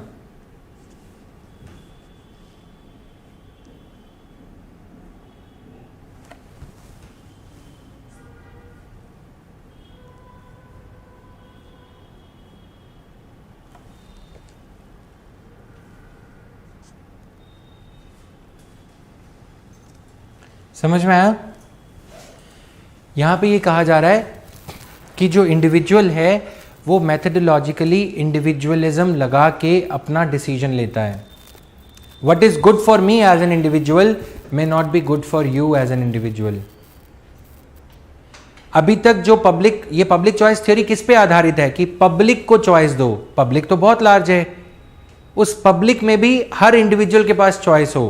तुमने बोला कि मेरे पास Airtel का connection है, तुम्हारे पड़ोसी ने बोला मेरे पास जियो है. अब तुम्हारी कॉलोनी में सिर्फ बीएसएनएल की लाइन हो और बोला जाए सभी बीएसएनएल यूज करो, तुम उससे हैप्पी नहीं हो.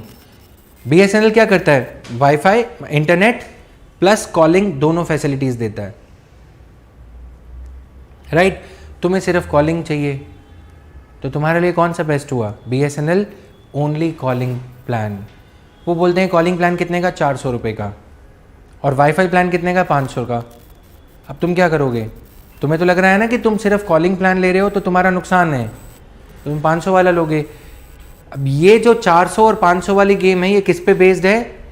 कि बीएसएनएल तुम पे ये इम्पोज कर रहा है मैथडोलॉजिकल प्लूरलिज्म के चलते. माइंड माय वर्ड्स, प्लूरलिज्म की मेथड सोचने का ये लगाया कि सभी को इंटरनेट देना है तो 500 रुपये मिनिमम चाहिए होंगे, और बोला कि अगर किसी को सिर्फ टेलीकॉलिंग चाहिए, किसी का बच्चा बिगड़ जाएगा इंटरनेट से, तो उसको 400 देने पड़ेंगे, इंटरनेट नहीं मिलेगा, 100 रुपये बचा लो. समझ में आया? दूसरी तरफ एक कंपनी है वीटेल, वो सिर्फ टेलीकॉलिंग ही प्रोवाइड करती है. स्पेक्ट्रानेट सिर्फ इंटरनेट प्रोवाइड करती है, कॉलिंग है ही नहीं, सैटेलाइट इंटरनेट है या जो भी है. समझ में आया? अब ये क्या है? Individuals can make their own choices applying their own methods, utilising their own sense of decision making. समझ में आया? Got it? पुलिस का एग्जाम्पल या कोई और एग्जाम्पल से समझो. तुम एक स्टूडेंट हो, तुम्हें सिर्फ ये चाहिए कि ये न्यूजेंस नहीं हो. मेरे घर के पास में जो न्यूजेंस हो रहा है, जो हल्ला कर रहे हैं बॉयज़ या कुछ भी, उनको बस पुलिस हटा दे. अब पुलिस वाला वहाँ पे क्या पूछता है? आपका नाम, पता, कहाँ रहते हो. गलत है ना ये, मतलब मेरी प्राइवेसी पे ब्रीच है. इसकी जगह अगर कोई और सिक्योरिटी सर्विस है वो इतना इंट्रूडिंग नहीं होगा. उसकी जगह कौन सी पुलिस होगी? एक क्राइम पुलिस है, उसकी टेंडेंसी यही होगी, नाम, पता, कहाँ रहते हो. लॉ एंड ऑर्डर पुलिस है, अच्छा छोटी सी कंप्लेंट है, स्पीकर चल रहा है वॉल्यूम पे, ज़्यादा वॉल्यूम पे, लॉ एंड ऑर्डर पुलिस को कॉल करा. इससे क्या है? जनरल पुलिस तुमसे इन्वेस्टिगेटिव क्वेश्चंस नहीं पूछेगी. चॉइस हो गई ना. प्लूरलिज्म, हमारी पुलिस किस पे बनी है? मैथडोलॉजिकल प्लूरलिज्म पे, कि सभी लोगों की पुलिस की रिक्वायरमेंट एक जैसी होती है. उनको अपना घर, नाम, पता बताने में कोई दिक्कत नहीं है. कोई यूपीएससी एस्पिरेंट नहीं है, उनको कोई दिक्कत नहीं है, पुलिस 4 क्वेश्चन और पूछ ले. महिलाओं के लिए अलग नंबर, क्लाइंटेल अप्रोच. समझ में आया? मैथडोलॉजिकल इंडिविजुअलिज्म ये कहता है कि institutional pluralism as is given in public choice theory. Public choice theory में जो इंस्टीट्यूशनल प्लूरलिज्म है, that gels up with individualism. Individual अपनी चॉइस बनाएगा. कोको कोला ज्यादा स्ट्रॉन्ग, टेस्ट में स्ट्रॉन्ग है, गैशियस ज्यादा है वो. पेप्सी ज्यादा मीठी सी है, तुम अपना चॉइस. थम्स अप और ज्यादा स्ट्रॉन्ग. फिर उसके बाद तुम कहाँ चले गए? Red bull. वो अलग ही दास्तां है. ये क्या है? Public choice theory. मतलब समझ में आ रहा है? तो हमें क्या मिल रहा है? चॉइसेस मिल रही हैं. हर इंडिविजुअल अपनी चॉइस क्या कर रहा है? खुद निर्धारित कर रहा है. तुम उस पर थोप नहीं सकते, अच्छा सॉफ्ट ड्रिंक माने कोको कोला ही होता है, ये तो नहीं हो सकता ना. किसी को बच्चे हैं तो उनको मीठी ज़्यादा चलेगी, गला ज़्यादा होगा तो टॉन्सिल्स हो जाएंगे, कोई और है तो इस तरह का. राइट? समझ में आ गया? हम अपने मेथड्स लगा के इंडिविजुअल चॉइसेस क्रिएट करते हैं। मेथडोलॉजिकल हमारे अपने मेथड्स हैं और वो सही हैं। मेथडोलॉजिकल का मतलब यहाँ पे ये है कि हम जो मेथड्स लगा रहे हैं वो सही हैं, हम अपने चॉइसेस बनाने में हम सही हैं। समझ में आया? ऐसा नहीं है कि एक फैमिली में अगर एक भाई मैथमेटिक्स से सिलेक्ट हो गया था तो सभी को बोला कि सारे मैथमेटिक्स से सिलेक्ट होंगे, वो तुझे हेल्प करेगा। इनसेन है ना ये तो। उसका इंटरेस्ट मैथमेटिक्स में है, वो सूर्य ग्रहण के टाइम पैदा हुआ था, दूसरे वाला चंद्र ग्रहण के टाइम पैदा हुआ है। तुम दोनों चॉइसेस उस पर कैसे लगा सकते हो? उसका अपना मेथड है सोचने का। समझ में आया? मेथडोलॉजिकल इंडिविजुअलिज्म, मेथड्स लगाने। तुम्हें वाइट कलर पसंद है, तुम्हारा चूज करने का अपना मेथड है। किसी को एकदम bold red, blood red colour पसंद है, उसका अपना मेथड है चूज करने का, वो है individualism, right? Now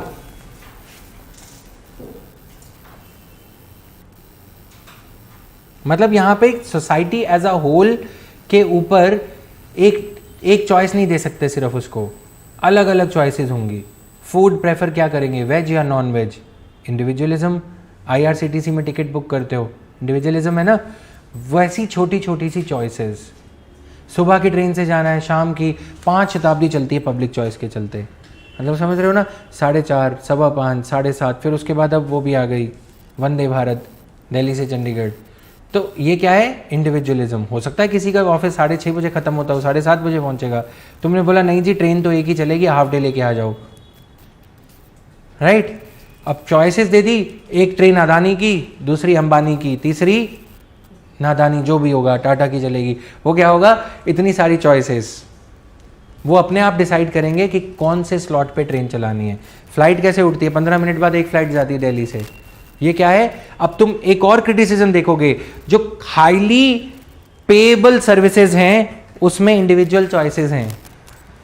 highly payable aviation, भाई तुम 10,000 रुपये खर्च रहे हो दिल्ली से मुंबई जाने के, तो तुम्हारे लिए चॉइसेस हैं। आधे घंटे बाद की फ्लाइट चाहिए, मिल जाएगी। पौने घंटे बाद की मिल जाएगी। 1 घंटे बाद मिल जाएगी।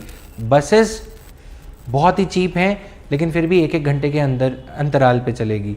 वोडाफोन मोबाइल का प्लान 401, 501, 601, 450 है नहीं, 425 है नहीं, उतना गैप नहीं है ना। क्यों? वो क्या है? Methodological pluralism. मेथड लगाया है उसके पीछे लेकिन प्लूरल माइंडसेट के साथ कि सभी जो 400 खरीद लेगा वो 500 भी खरीद लेगा, जो 500 खरीद लेगा वो 600 भी खरीद लेगा। लेकिन फ्लाइट के केस में चॉइस ज़्यादा दे दी। किसी बहुत अच्छे होटल में जाते हो, 10,000 रुपये से टैरिफ शुरू होता है। 10,000 कौन सा रूम है? सर ये रॉयल रूम है। फिर सर ये रॉयल जो भी रूम है, ठीक है। फिर उसके बाद 25,000 तक उनके रूम। दोनों में डिफरेंस क्या क्या होगा? सर इसमें आपको ब्रेकफास्ट फ्री, फिर उसके बाद इसमें सर इसमें ब्रंच, ब्रेकफास्ट और लंच के बीच में जो ब्रंच होता है, फिर दूसरे वाला लंच। अच्छा इसमें सर इसमें शाम की टी है, उसके बाद डिनर। दूसरे वाले में डिनर प्लस ड्रिंक्स। कैटेगराइज कर दिया, छोटा छोटा डिफरेंस। 10,000, 12,500, 15,000, 17,500। प्लूरलिज्म। समझ में आया? तो पब्लिक चॉइस थ्योरी ये कह रही है कि इंस्टीट्यूशनल प्लूरलिज्म होगा तो मैथडोलॉजिकल इंडिविजुअलिज्म हो जाएगा।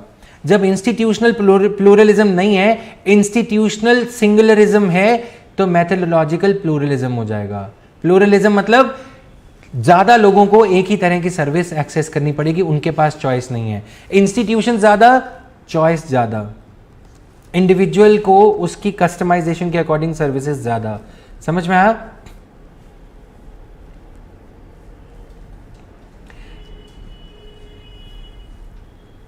नाउ राइट डाउन इसके जो बाकी के थिंकर्स हैं।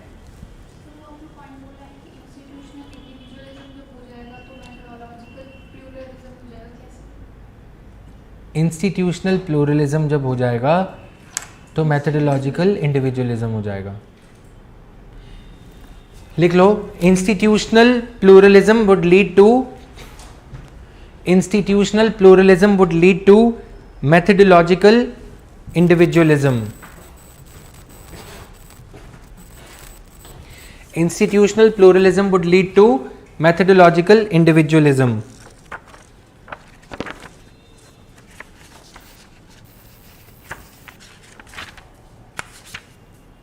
In place of methodological pluralism, in place of methodological individualism. समझ में आ गया अब?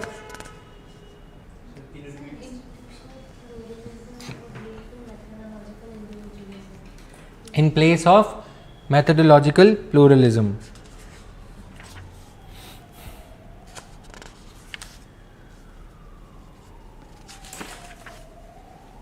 My focus is on explaining you the things, not just dictating. Clear है everybody online? Harshala, Sukh, Shrejal and others also. Mohammad Bilal. Where are these students? Priyanka, Pradeep.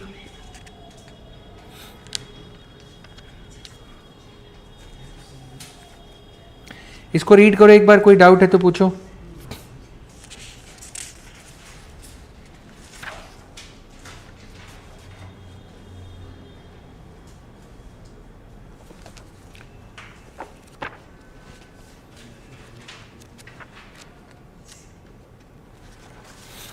Now write down James M. Buchanan.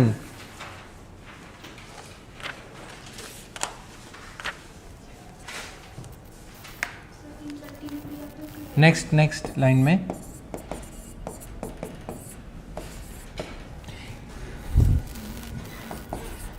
इसके ऊपर ना heading दे लो contributing thinkers. इस पे जिन्होंने thinkers ने काम किया है.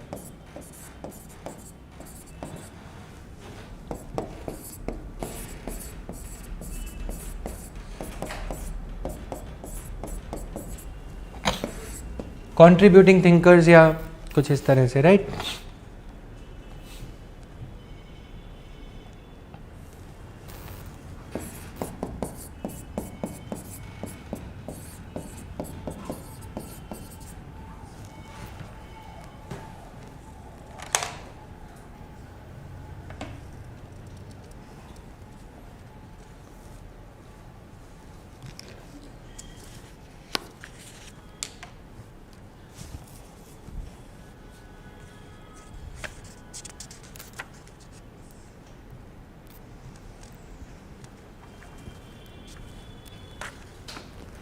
विलियम निस्कानेन.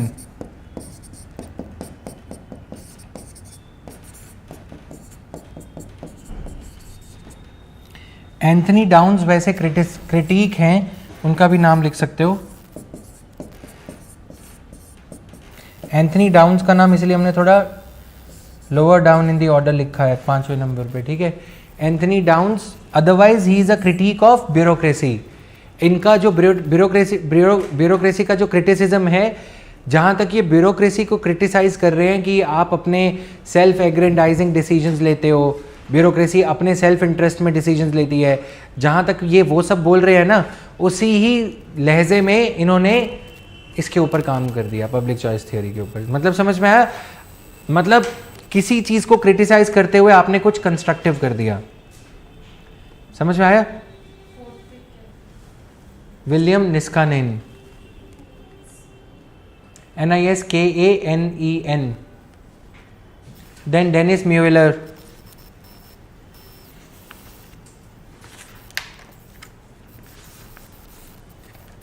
Done?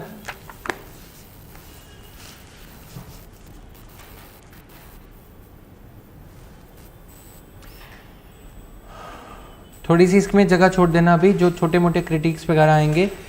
2-3 लाइंस छोड़ के फिर आगे लिखो. James M Buchanan and Gordon ट्यूलॉक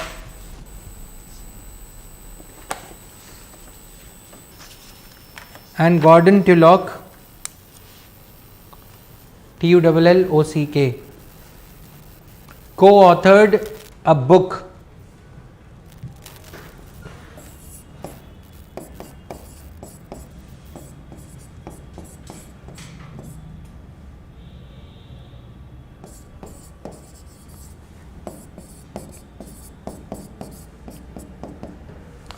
The Calculus of Consent, Logical Foundations of Democracy.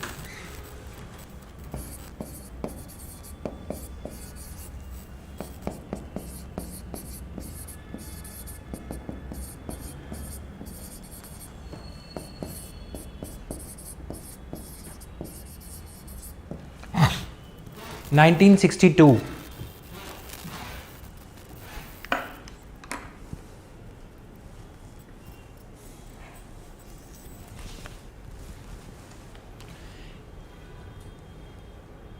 लिख लिया?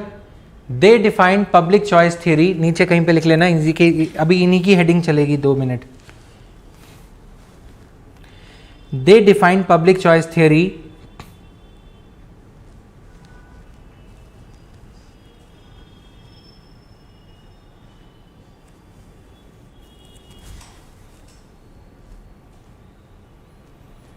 as they define public choice theory inverted commas में एज के बाद पॉलिटिक्स विदाउट रोमांस.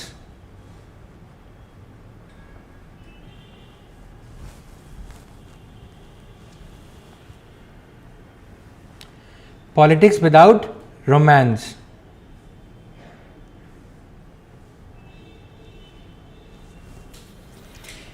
नीचे लिखो नेक्स्ट बुलेट पॉइंट में study of politics bureaucracy. Next bullet point है बच्चे study of politics comma bureaucracy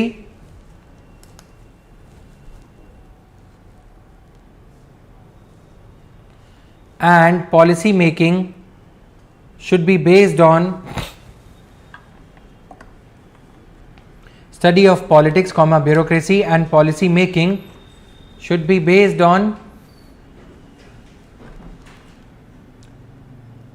some human behavior assumptions.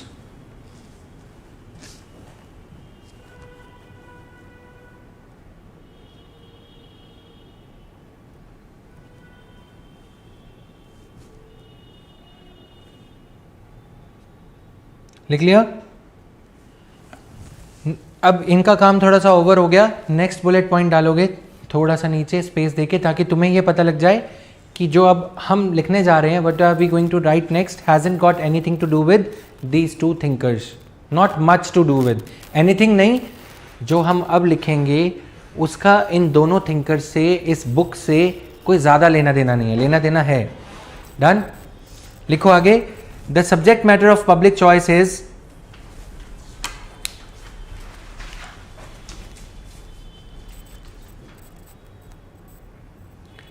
the subject matter of public choice is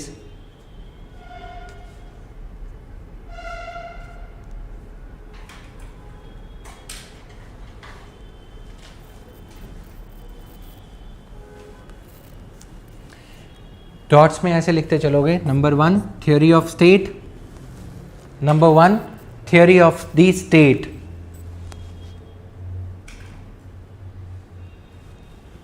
लिख लिया? Next voting rules. बहुत interesting topic है ये. Voting rules. Then voter behaviour. Voter का behaviour. Then next arrow party politics.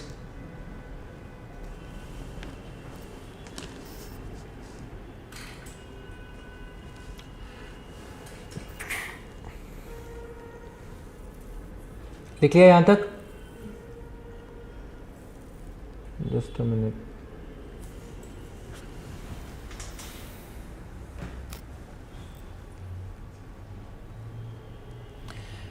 इसके नीचे एक line लिखोगे, the methodology of public choice.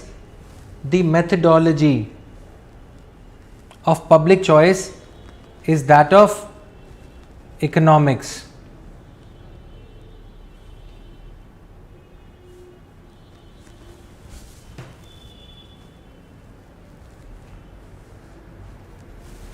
is that of economics.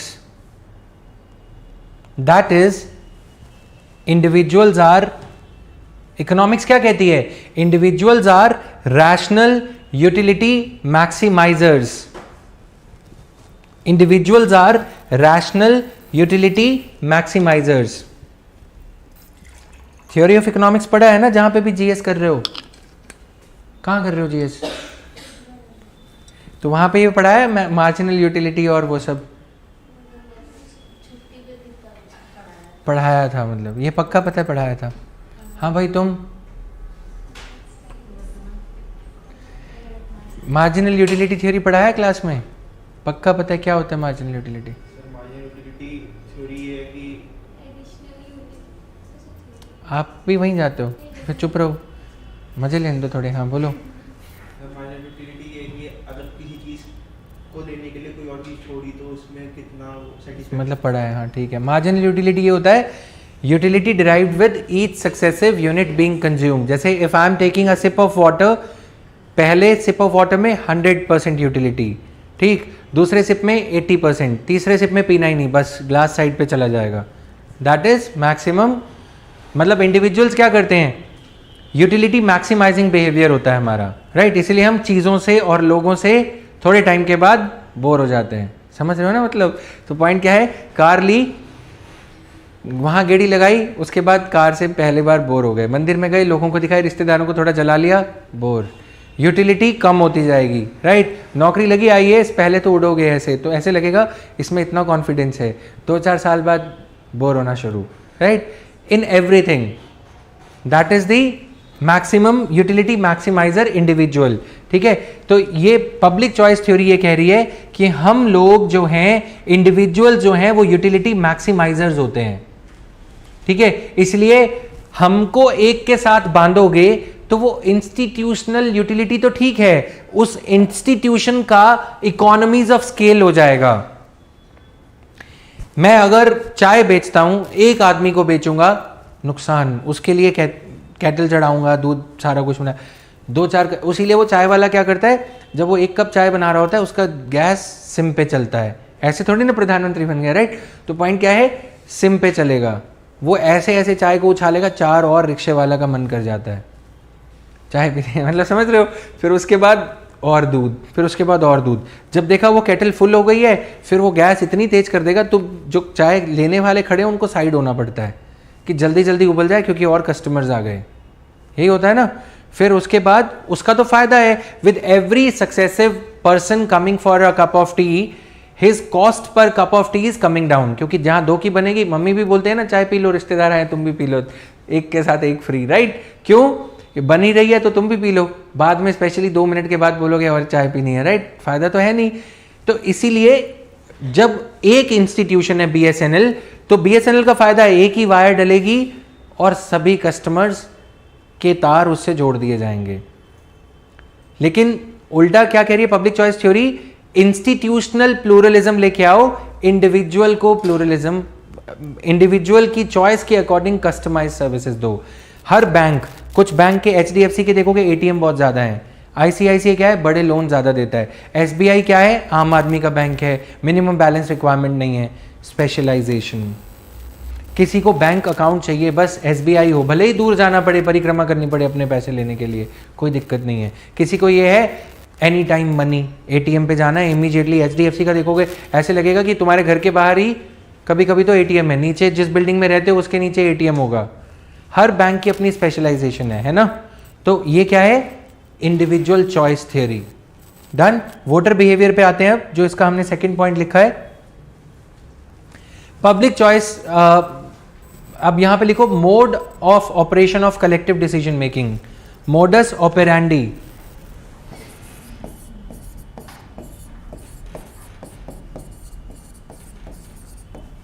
Modus operandi का मीनिंग है मोड ऑफ ऑपरेशन।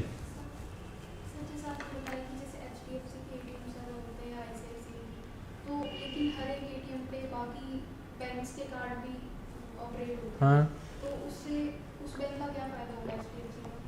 बाकी बैंक्स को वैसे ही स्पेस मिलेगी, 20 रुपए देने पड़ते हैं उस बैंक को देने पड़ते हैं जिसका कार्ड चाहिए। उस बैंक को देने पड़ते हैं जिसका एटीएम है, वो बैंक उससे लेगा जिसका एटीएम कार्ड है। ठीक ठीक है। Public choices are made formally through elections, modus operandi of CDM, collective decision making, mode of operation of collective decision making।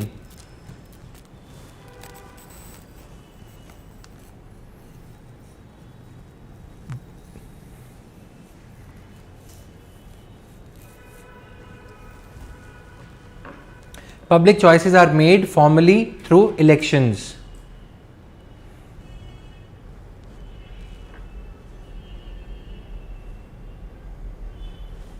ठीक. A rational person's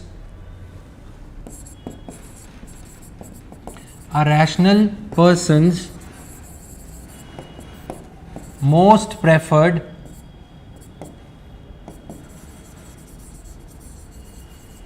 political choice is the quality of a rational person's most preferred political choice is the quality of government supplied.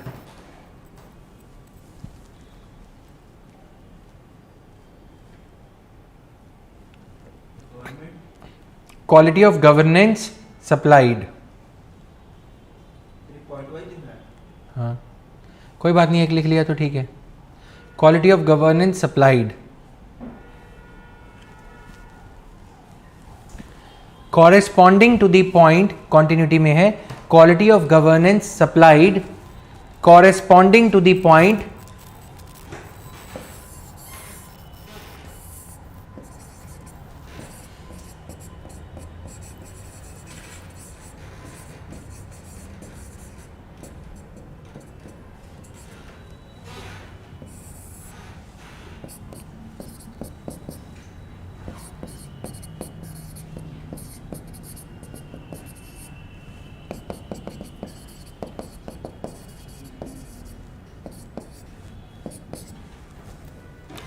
corresponding to the point at which the person's tax share corresponding to the point at which the person's tax share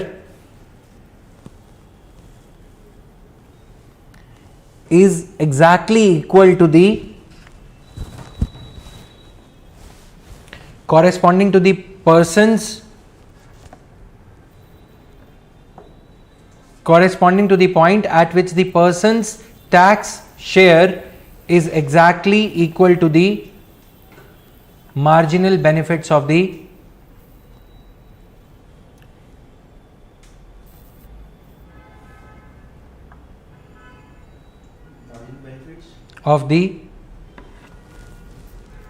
governance.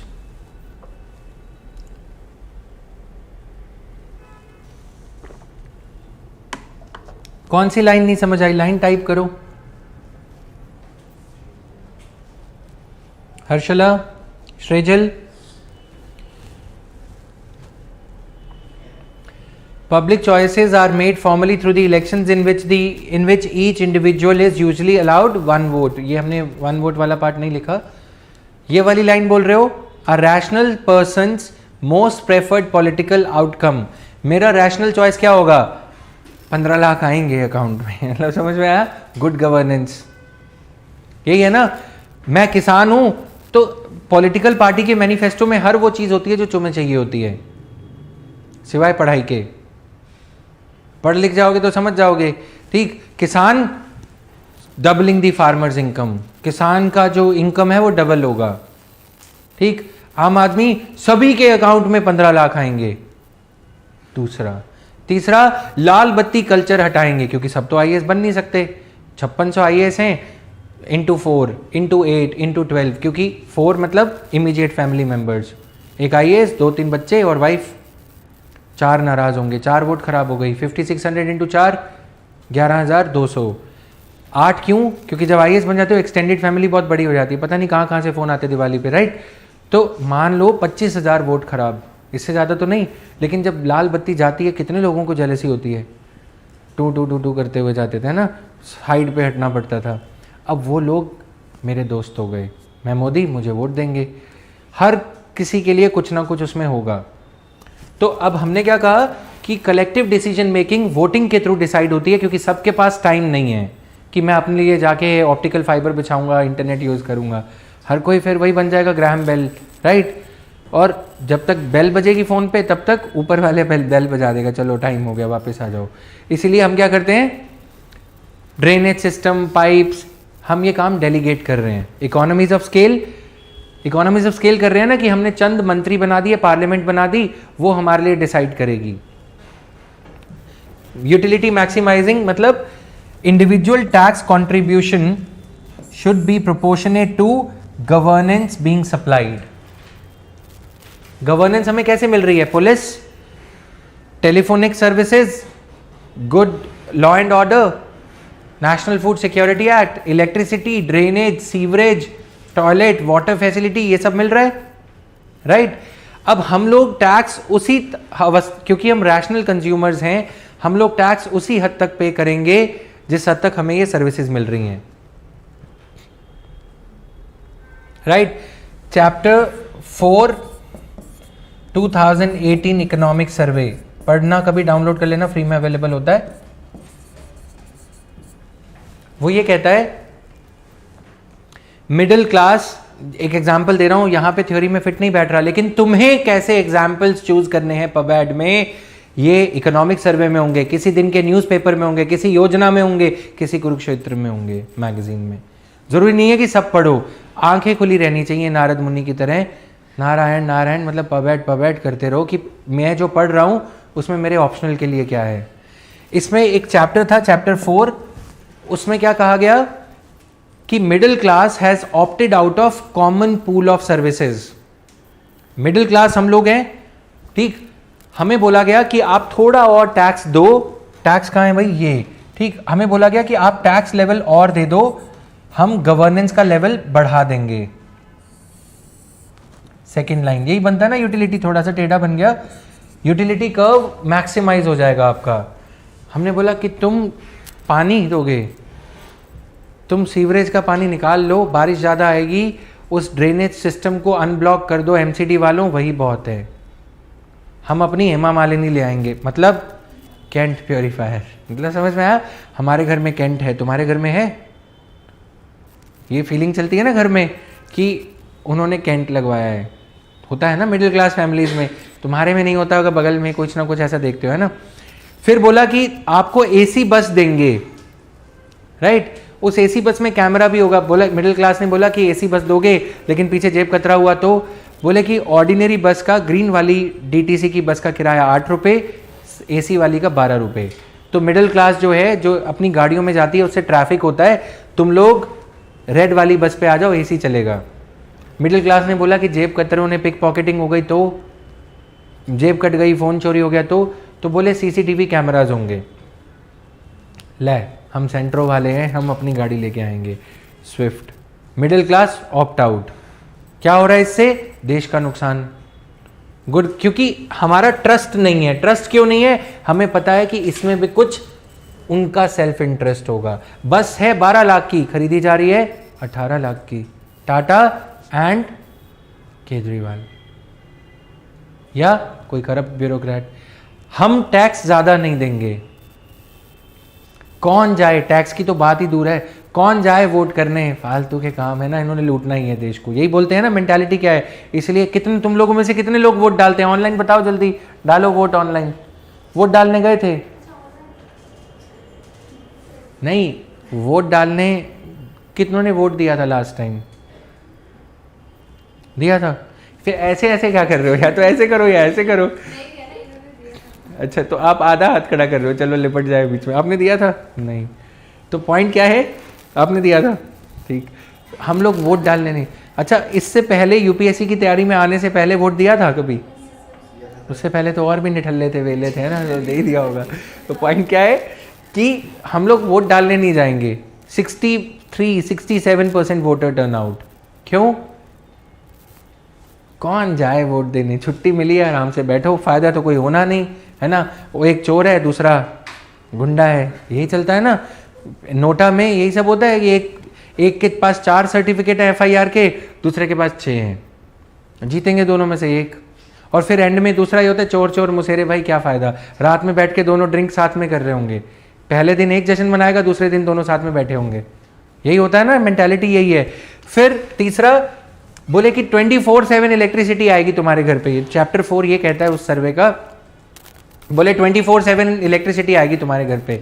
ले, Sachin luminous की add करता है, हमारे घर पे सचिन तेंदुलकर वाला inverter है, हमें नहीं चाहिए. ये क्या है? मिडिल क्लास ऑप्ट आउट के एग्जाम्पल्स.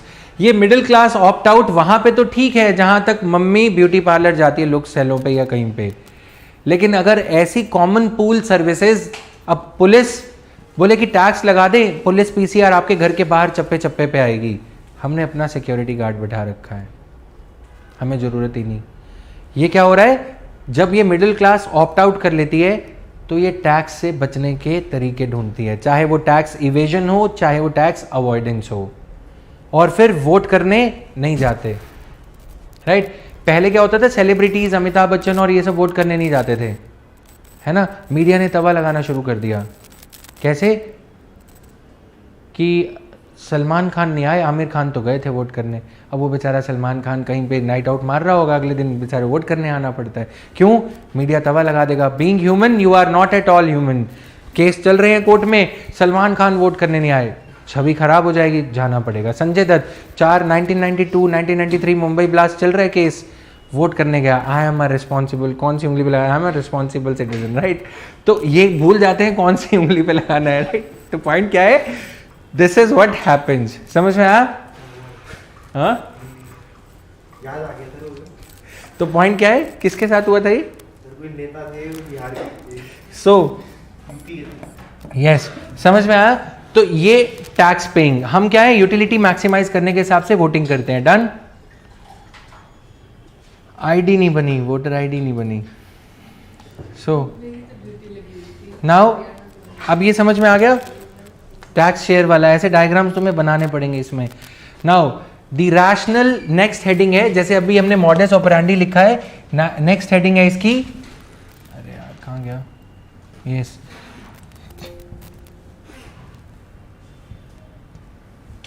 हमें ये कंप्लीट करना था आज। नेक्स्ट हेडिंग है the rational voter model.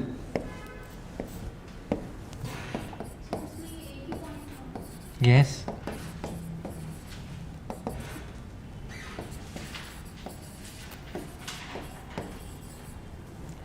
the rational voter model. A person's, bullet point है, a person's decision to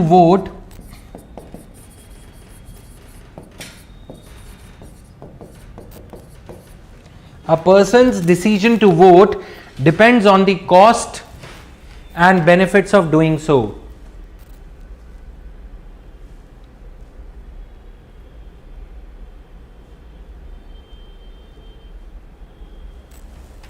Depends upon the cost and benefit of doing so.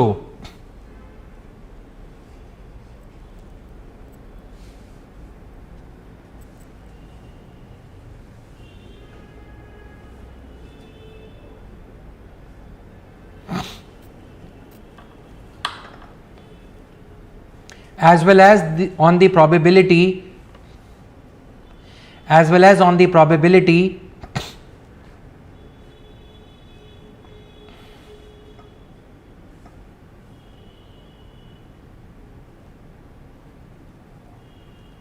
that voting will help achieve, as well as on the probability that voting will help achieve the expected benefits.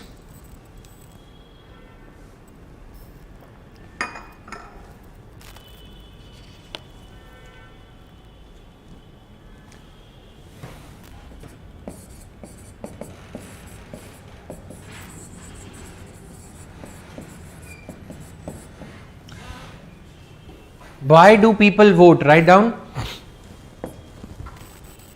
तुमने अदरक ज़्यादा कर दी इसको, बहुत strong है, चीनी डाल के लाओ और थोड़ा दूध ऐड कर दो। Why do people vote? According to Anthony Downs, according, यहाँ पे लिखोगे एरो के नीचे, according to Anthony Downs,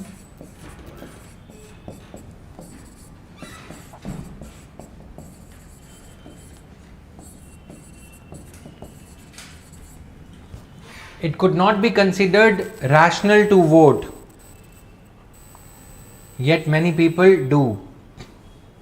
It could not be considered rational to vote,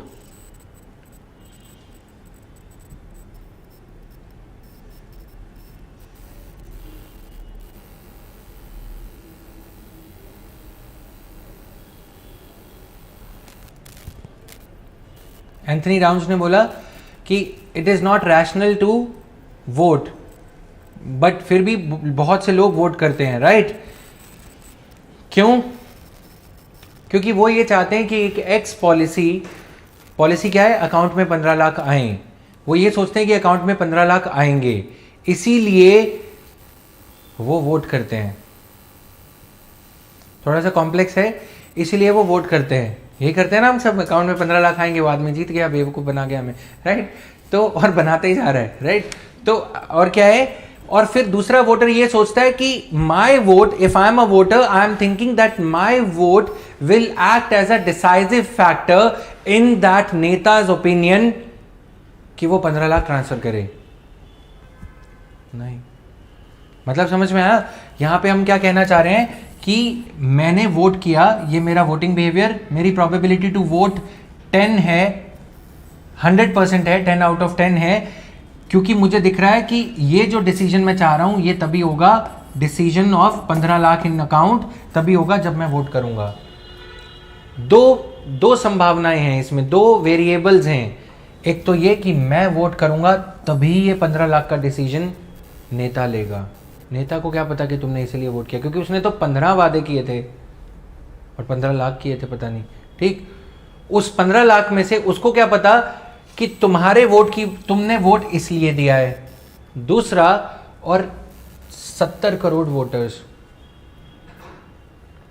तुम्हारे वोट की वैल्यू कितनी हुई? That is why it is illogical to vote. मैं ये नहीं कह रहा हूं वोट मत करो, कहीं इलेक्शन कमीशन वाले पकड़ के ले जाए। ये एंथनी डाउन्स ने बोला है, राइट?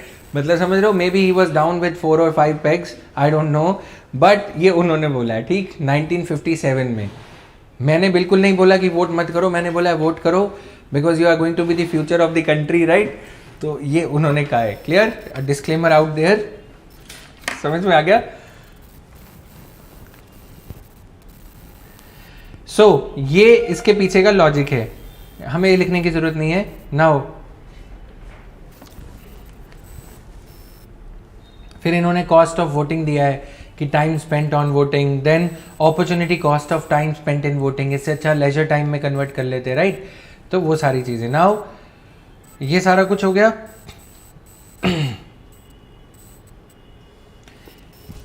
इसको इन्होंने बोला है voter paradox, voting paradox.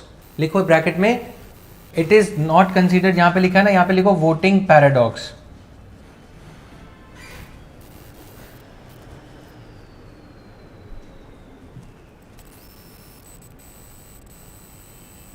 Voting paradox, reasons for voting paradox, reasons for voting paradox. Bore हो गए? Reasons for voting paradox, interesting topic है ये। हाँ, मिनी मैक्स स्ट्रेटेजी, ये ऐसे में लिखने में काम आएंगी ये चीजें। मिनी मैक्स, इन्होंने उसको भी एक्सप्लेन किया है कि लोग फिर क्यों वोट करने जाते हैं। 67% वोट कर रहे हैं तो कोई तो कारण होगा, है ना? Mini max strategy,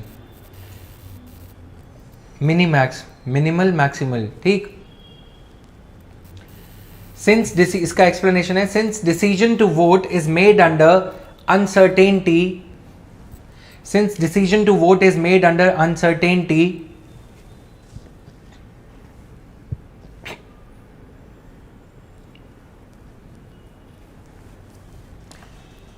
comma, individuals may vote to minimize, individuals may vote to minimize regret.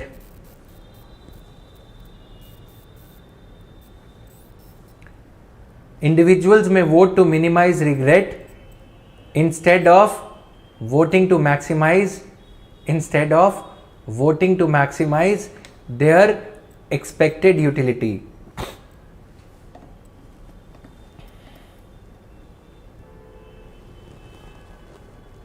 अच्छा, ये मैं समझा दूंगा हर्षला अभी क्लोज करने से पहले।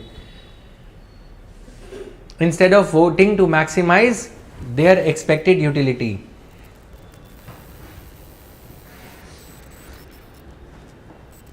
यहां पे एक एग्जाम्पल थोड़ा सा वियर्ड है। यूपीएससी का फॉर्म सब भरते हैं because they don't want to regret having not filled up the form, देने कोई नहीं जाता। मतलब समझ में आया?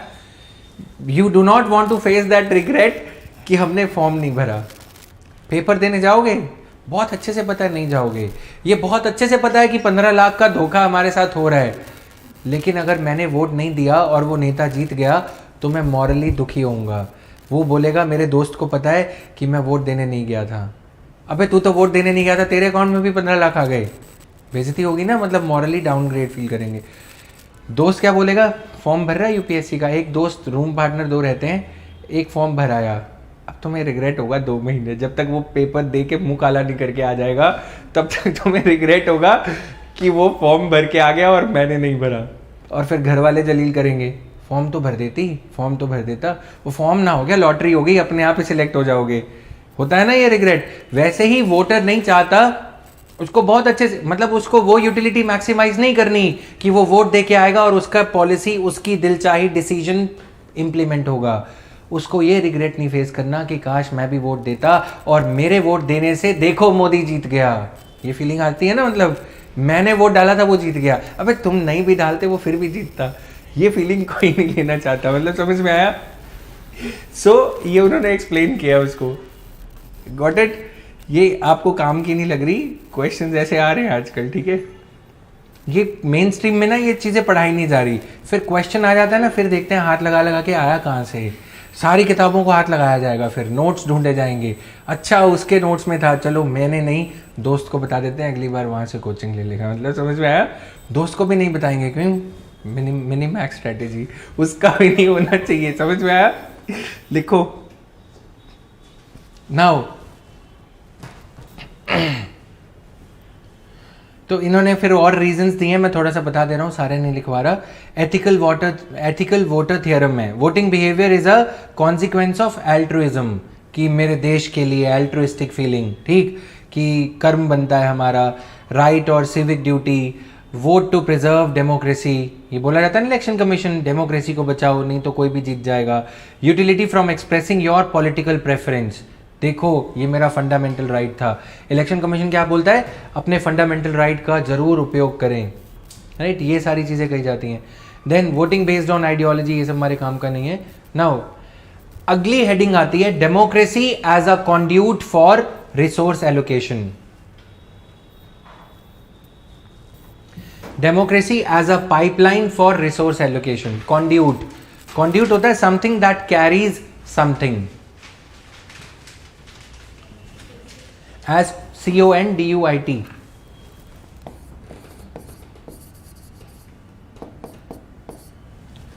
CONDUIT, resource allocation.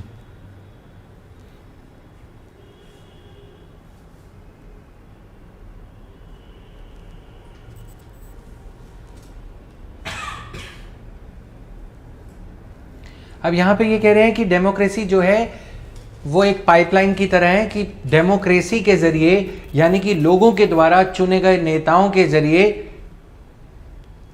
रिसोर्सेज को एलोकेट किया जा रहा है।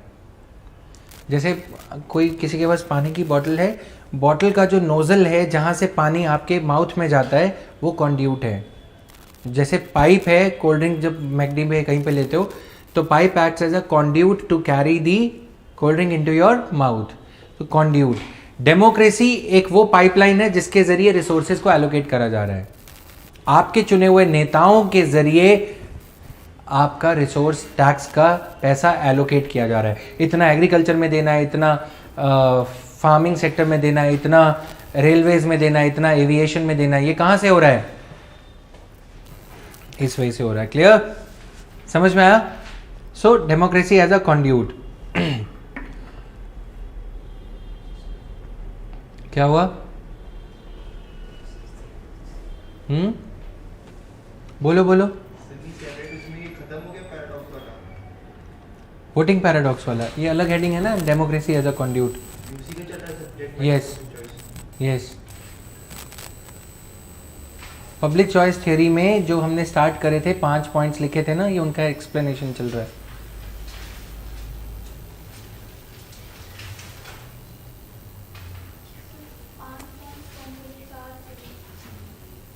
कौन कौन से थे 4 बताओ? हाँ ये थे ना, बस इन्हीं का एक्सप्लेनेशन चल रहा है, ठीक है। जहाँ तक ज़रूरी है वहीं तक लिखवा रहा हूँ, टेंशन मत लो। नाउ पूरा नहीं लिखना, वो फिर पॉलिटिक्स में चले जाएंगे हम, थ्योरी ऑफ स्टेट में। थ्योरी ऑफ स्टेट वगैरह मैंने स्किप करवा दिया। Shall we close it for the day? ठीक है।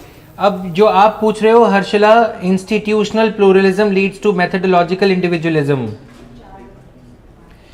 इंस्टीट्यूशंस अगर प्लूरल होंगी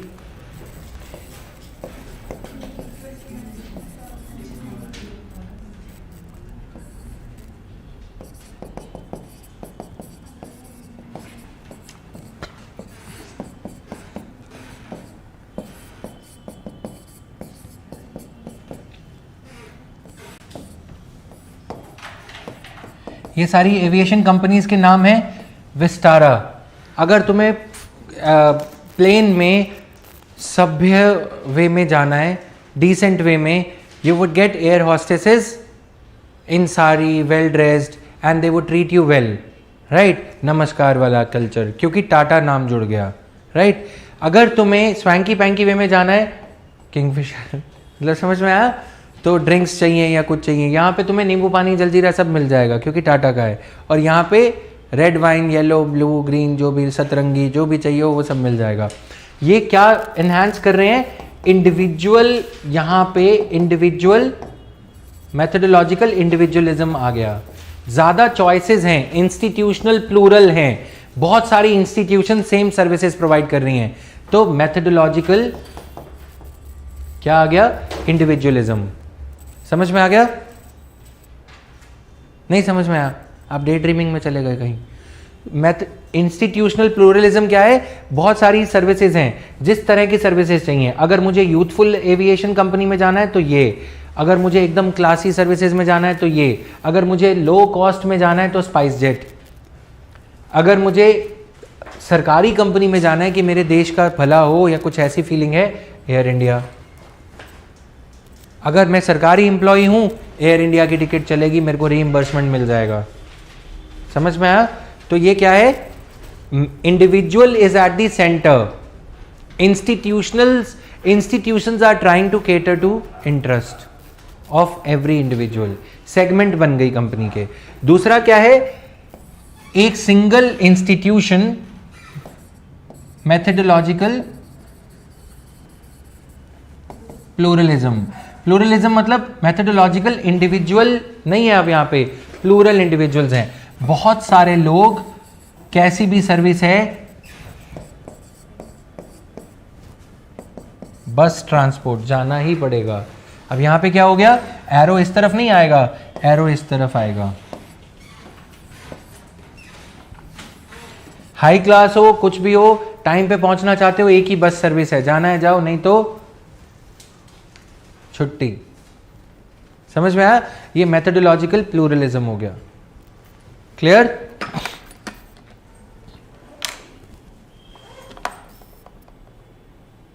गॉट इट? आज के लिए काफी बैग पैक कर लिया आपने। अभी ये इंटरेस्टिंग है, आगे और भी इसको अच्छे से कवर करेंगे क्योंकि प्राइवेटाइजेशन के एरा में चल रहे हैं। और जो मैंने इसके क्रिटिसिज्म बताए उसको, some things I have not dictated but I have set them explicitly, जैसे क्रिटिसिज्म में बताया, तो वो चीज़ें थोड़ा सा रिवाइज कर लेना, आधे घंटे का वो वाला क्लास का पार्ट। डन?